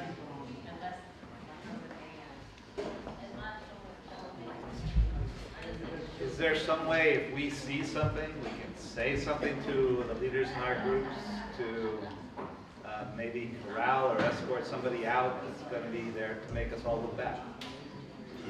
I would say if you get something like that, you're there with an established or pre-established group. You know, whoever's in charge of your group. I mean, of course, it's going to be situationally dependent. You know, if you see someone pull a gun, you know what I mean, and stick it to John's head, well, of course, you're not going to go tell your CO and ask him to go tell the police. You know what I mean? At that point, you know, you may have to get physically involved, but you're going to have to make decisions at that point. You know, so I would say look at the situation. If it's something that you can run up your chain of command, run it up your chain of command. They'll get it, you know, they'll get it over to law enforcement, the appropriate law enforcement. Or if there's law enforcement right near you, you know, don't hesitate to, you know, just tap on the shoulder and be like, hey, that guy probably should be over there waving a gun around, right? You know, so. Absolutely. If you see anything like that, please let somebody know around you. Something they teach in the police academy is something called a force pyramid. And either by de-escalation or, you know, aggression is going to determine on the situation at hand. if someone has a gun pointed at my head, I probably deserved it because I'm an asshole. But, well, it's true. It could be the beard. Or that too. But what I'm getting at is you don't want to use any more force that's necessary. So say if you do see something suspicious and it's not an immediate threat or immediate danger to someone's personal protection or their welfare, pass that up. If it's something that is potentially going to harm them or harm yourself or someone else, then you need to take immediate action. Just to reiterate on something he just kind of barely touched on there. One of the things that everybody here has put out to their guys more times than we can count is if you are in fact, forced to go hands-on with somebody, always use an appropriate level of force to de-escalate the situation. Right. Don't, if somebody calls you a name, that doesn't give you a right to curb stomp them, or drag them off on a dumpster and beat both their eyes shut. No. We got to maintain our calm out there. There's going to be a lot of emotion flying around out there tomorrow. I'm sure moms demand actions, and they're going to be out there, and those ladies just love to antagonize. There's going to be a lot of college kids around. As we know in a lot of colleges, they kind of preach a liberal mindset, and college kids love to antagonize. But we always tell our guys, be calm, be polite, and if you have to react to a situation, always use the appropriate level of force to de-escalate it.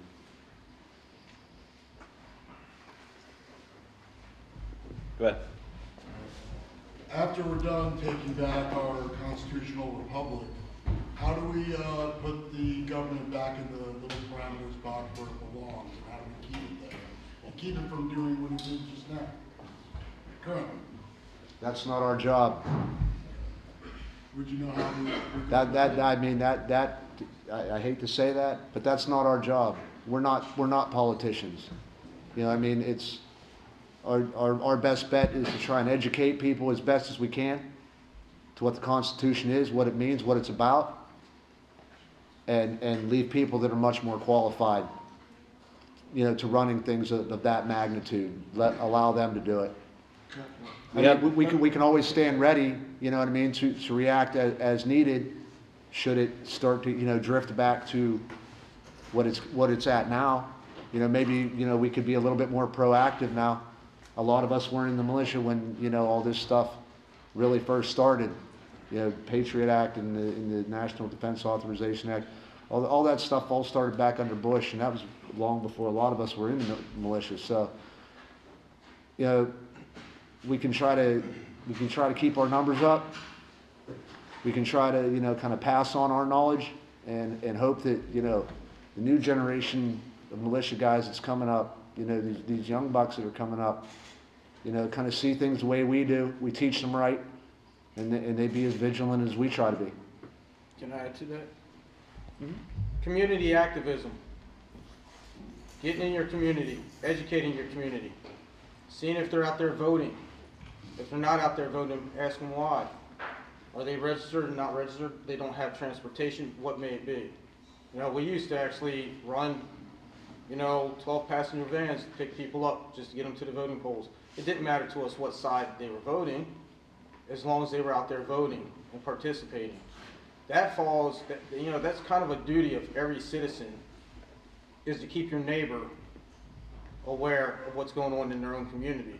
Because once you start ignoring your own community, then it goes and goes and goes, and it spreads.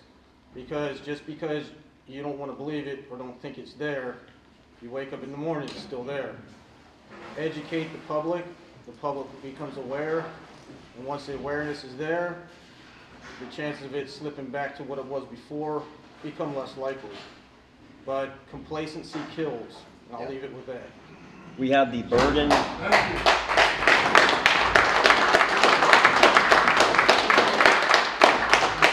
have the responsibility responsibility, and we have also the burden of not only knowing politics to a certain degree, but also knowing how to protect either against or for those politics, if that makes sense.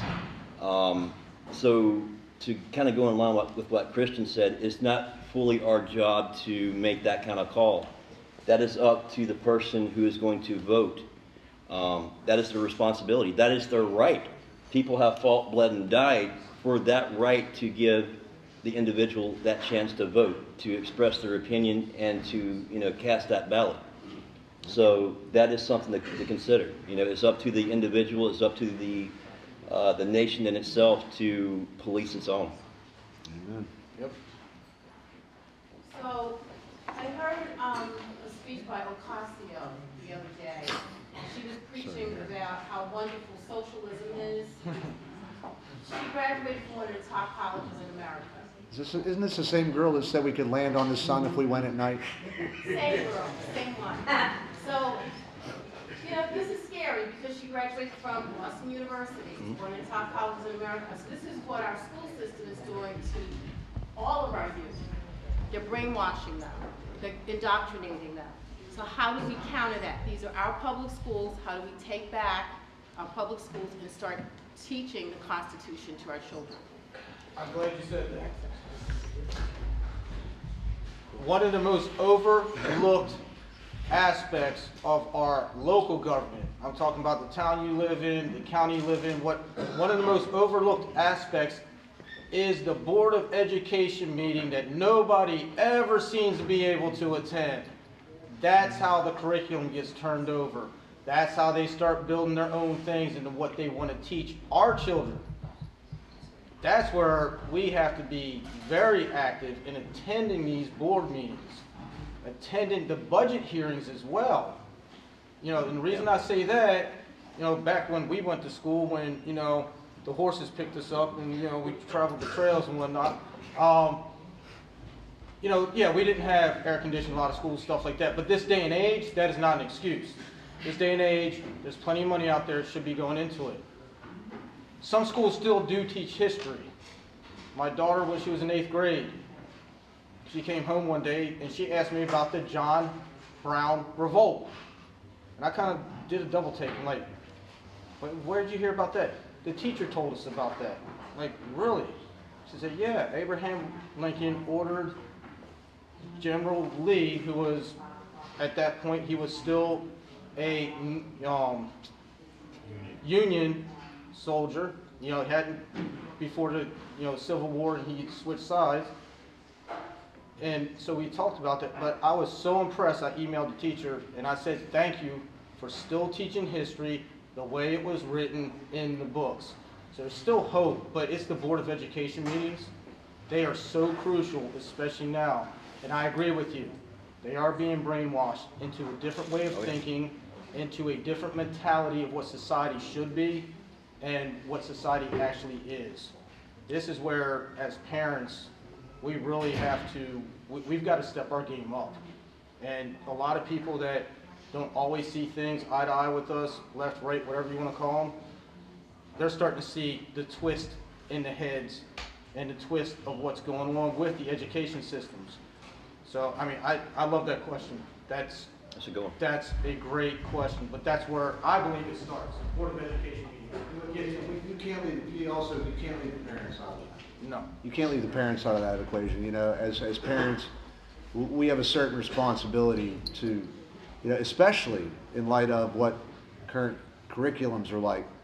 You know, it really falls on the parents to kind of educate their children on, you know, this is the style of government we have, this is why it works, these are the inherent problems with it, these are the things that you're going to need to look out for when you get older.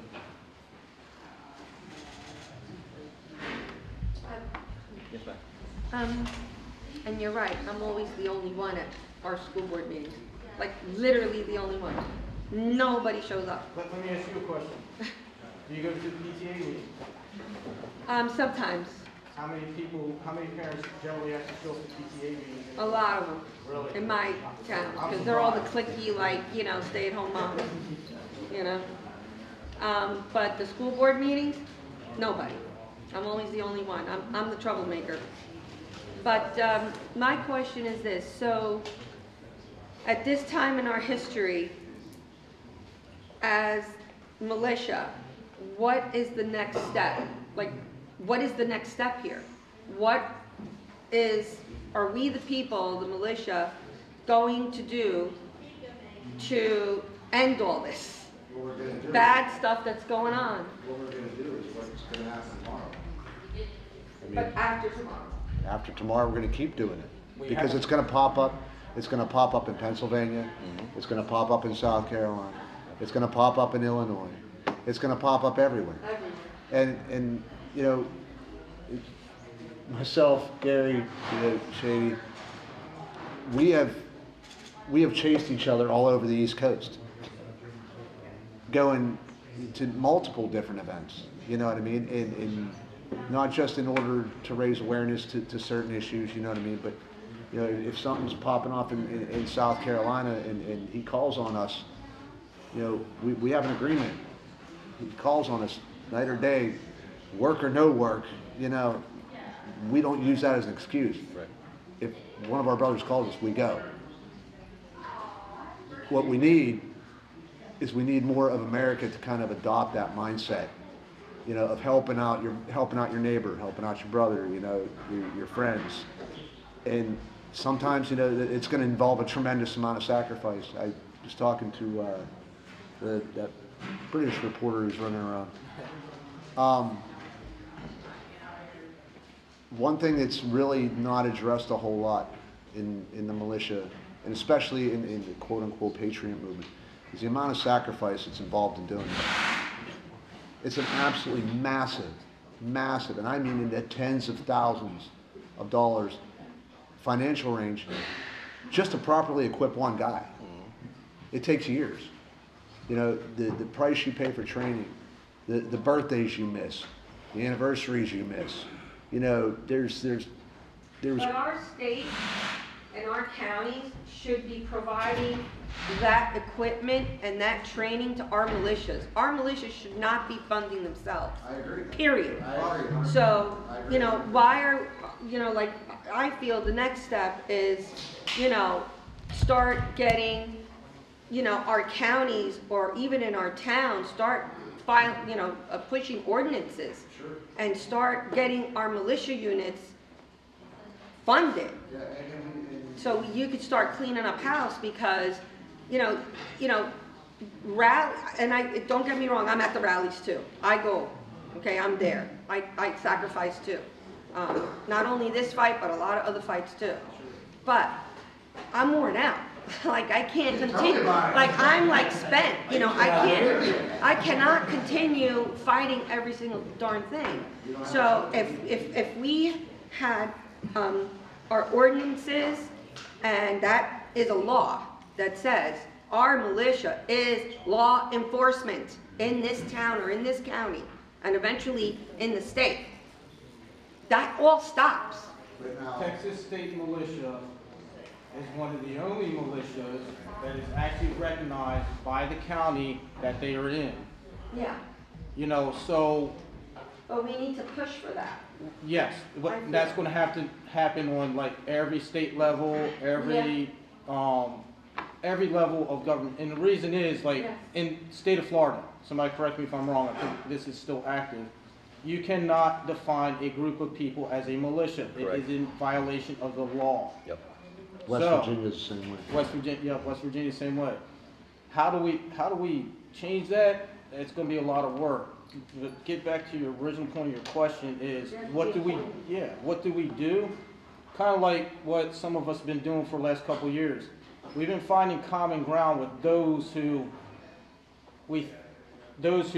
seem that think differently than us, reaching out, starting that communication, getting that communication developed, and then you actually find out that there's a lot more common ground there than we actually think there is.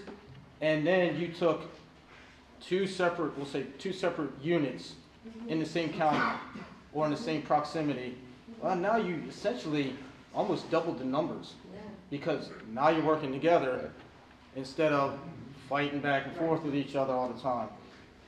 I think we've said it 1,000 times. when we discuss things like this, we have probably 80% of things we can actually agree on. Yep, 80-20 theory. And if we focus on that 80 versus the 20 that social media and the current political aspect of things makes us focus on through, you know, different... To keep us fighting? Exactly. You know, that's what they want us to do. A people that is divided will never accomplish anything. So if we can find that common ground amongst us, then you might have just answered your own question. I'm going to put Miss Carey on the spot here. She's a fairly new leader in the militia movement, and I think she can give you some good perspective on, you know, the struggles of getting it up and getting the ball rolling. It's hard. Nobody wants to get involved. Nobody. Nobody's going to walk up to you and say, hey, I want to join. I want to fight. They're not going to do that. You have to take the initiative to do it. I've been in this movement for a year. When did I meet you? This November 9th. Before that, I was with the group, difference of opinions, but I've been around.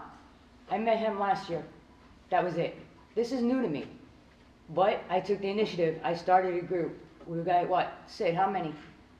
50? 56, I think. 56. Within a year. But that's out there. You gotta go. You can't expect somebody just to do it for you. It's all about perseverance. You gotta do it. You gotta take the time to do it. Each one of your members has to get out there and recruit too. It can't be just Gary. You see your buddy out there. You see this guy. Everybody has to do it. He's got a Crease Protect shirt on. Go up, talk to him. Get to know him. Ask him if he wants to come to one of your meetings.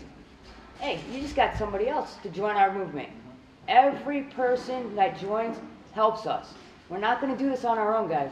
We need everybody. You can start it. Yes, you can do it on your own. Your own units right now. You can start passing ordinance somewhere. Ask me for my phone number. If one ordinance passes, it'll take off like the resolutions did.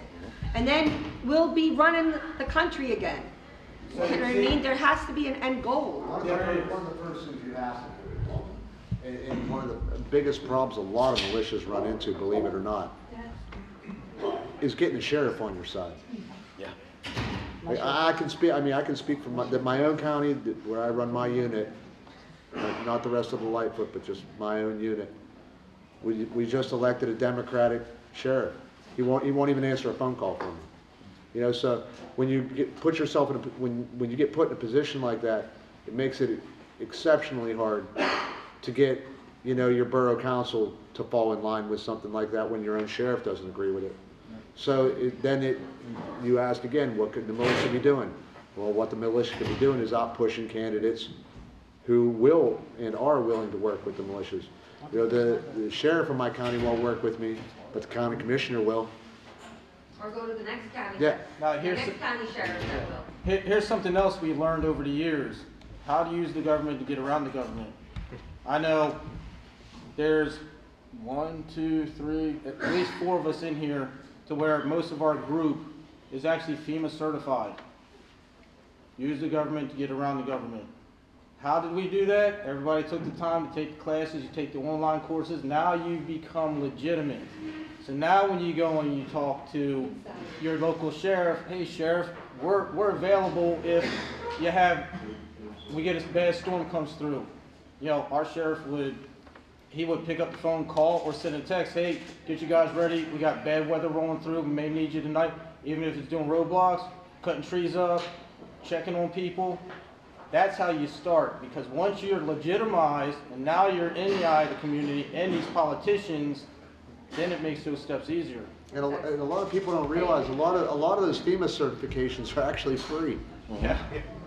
Yeah, you could just go online and do the courses. I mean, there's some, now, don't get me wrong, there's some courses, you know, that you have to take that are actual classroom courses where you have to sit down with an instructor.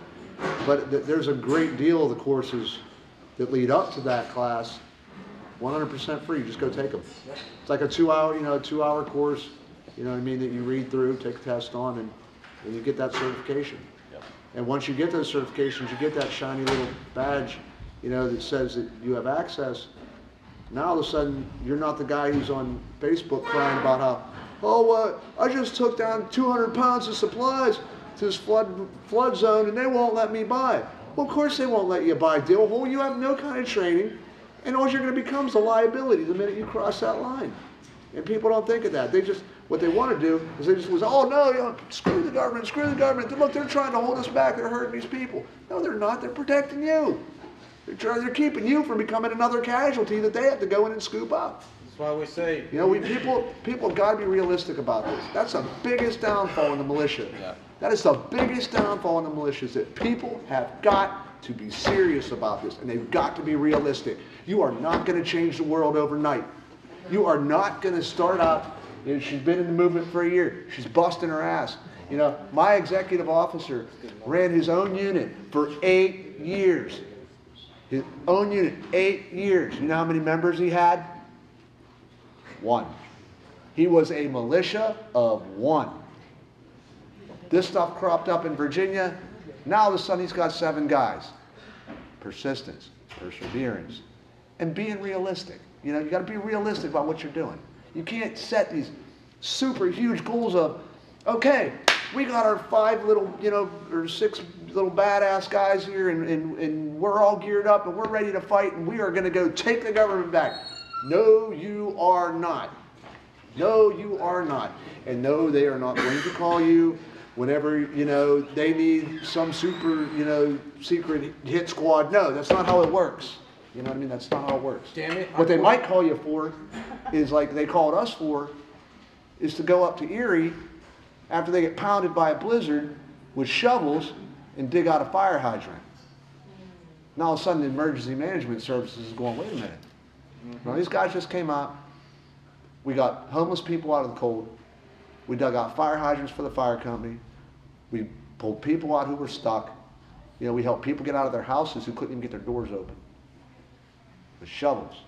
We weren't super soldiers. We're not Navy SEALs. But emergency services now respects us. So when something like that happens, now we get a phone call. Baby steps. 1 step at a time, 1 thing at a time, and you'll get there. We've had a lot of storms in Virginia where we're at. I mean, it was nothing for my wife to look at me knowing I got to load up, head out. I mean, first thing to do, called up, you know, the people in the sheriff's department, found out, hey, where do y'all need the most amount of help at? We can't have you help. You're a liability. They talk to. Finally, I got through with it. They started seeing me tearing up down. I remember one storm, just about 10 miles worth of trees down from a shear wind. Burn up 2 chainsaws, me and 1 person, of our own money. One of them was very expensive. But we cleared out for 10 miles, we cleared out all the trees because there was 2 fire departments and 2 rescue squads on that 10 miles. And all of a sudden they come through and they're waving at us. And they're like, thanks. I mean, I pulled up and seen officers on the side of the road needing help. I'd help, pull on over. Accidents happen out there. I had one that was right in a bad intersection. Jumped out, immediately assessed the situation, started directing traffic, had the person, you know, talking, keep them taken care of. The law enforcement showed up. Like, who are you? I live here. That's just many times with state police on storm cleanups. Go ahead, buddy. You got your hand up right there. Thank you. I hear a theme which is wonderful, the theme of building community connections, building community involvement, and building respectability. I hear one theme that distresses me, and that is when we talk about putting a foot up the government's ass and being a thorn in their side, which, believe me, my heart beats to that. But that is not the way this country was built. The government is supposed to be us, and the only law enforcement, the only time law enforcement is mentioned in the Constitution, militia is specified as enforcing the law. All of the things that we object that our out-of-control servants of government are trying to do to us, if we tried to do them to somebody else, we would be criminals. The same law is supposed to apply to everybody. So what I'm trying to suggest is that we need a small reset in our ambitions to get the top, which is us, back on the top, and the servants back to where the servants need to go.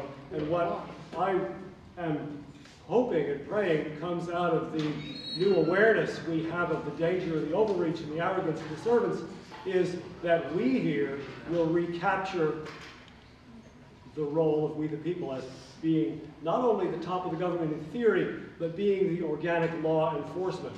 The founders, if they didn't know history, in addition to the legislative and the executive and the judicial branch, they would have had a police branch to keep the rest of it in order. I guess Russia had that, it was called the KGB, and Hitler had that, it was called the SS. But our founders were smarter than that. They put the law enforcement in the hands of the people, because no institution will enforce itself. So I'm honored to be here, but I want our sights to be a little higher.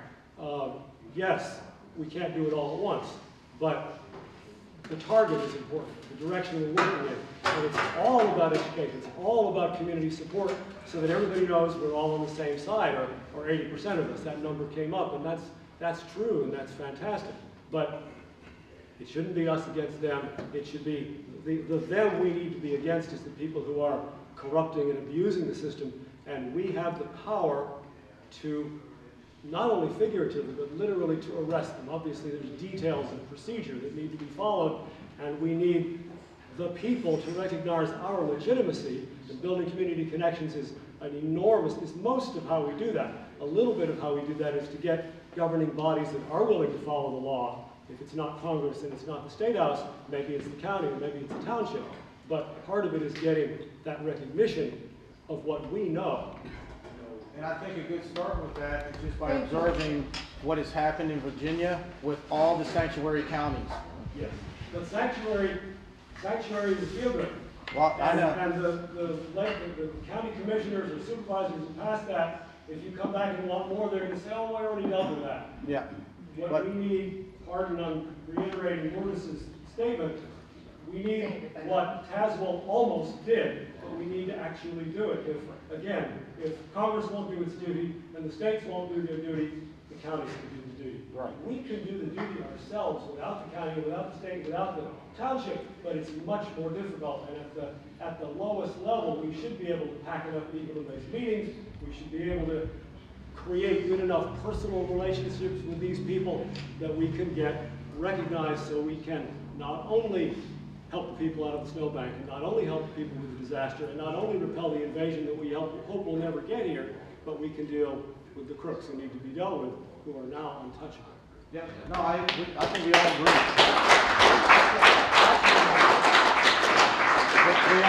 We all definitely agree with that. You know, and like I said, the thing with the sanctuary cities was a good start. It's kind of like that first stone that was put down, and now's the time that we can build on that if we all work together to build on that. And once again, we're back around to the unity factor, and that's the key thing. Like, they've got such a good a good start here in Virginia with that. Just imagine what they could do in a year's time. You ask what would happen in the next 2 weeks to a year. Imagine what you guys could do in a year's time just by knowing now people are showing up. They are getting their sanctuaries. Now, what's next on that list do you want back on your rights? And now, that's a great start. And you can carry that, you can carry his statement back to the very first question that was asked. Or not the first question, I'm sorry, the second question, because I let those guys answer the first question.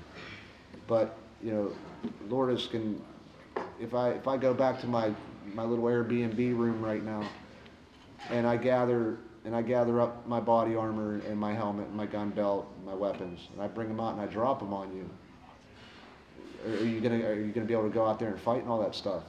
30 pounds of gear, 20 pounds of magazines, a 20-pound rifle. Maybe not. But what you can do is exactly what you're doing. And see, now, like I said, that goes to what he's saying. This is where we got to work together. Right.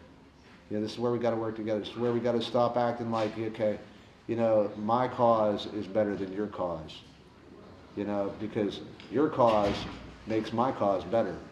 Your cause enables me to do what I should be able to do. Right. And even in some cases, educates me as a commanding officer what I am actually capable of doing by law. And then you take these other people, like, we said, people who may not be able to to get out there and get involved and make it out to a training exercise every weekend, or make it out to these big rallies or anything like that. You know, but maybe they can be out there educating the public about it. You know, maybe they can be going to their church meetings and talking about it and saying, hey, you know, this is stuff we can help out with. You know, if you want unity, that's where you're going to find it. Let's give them a hand.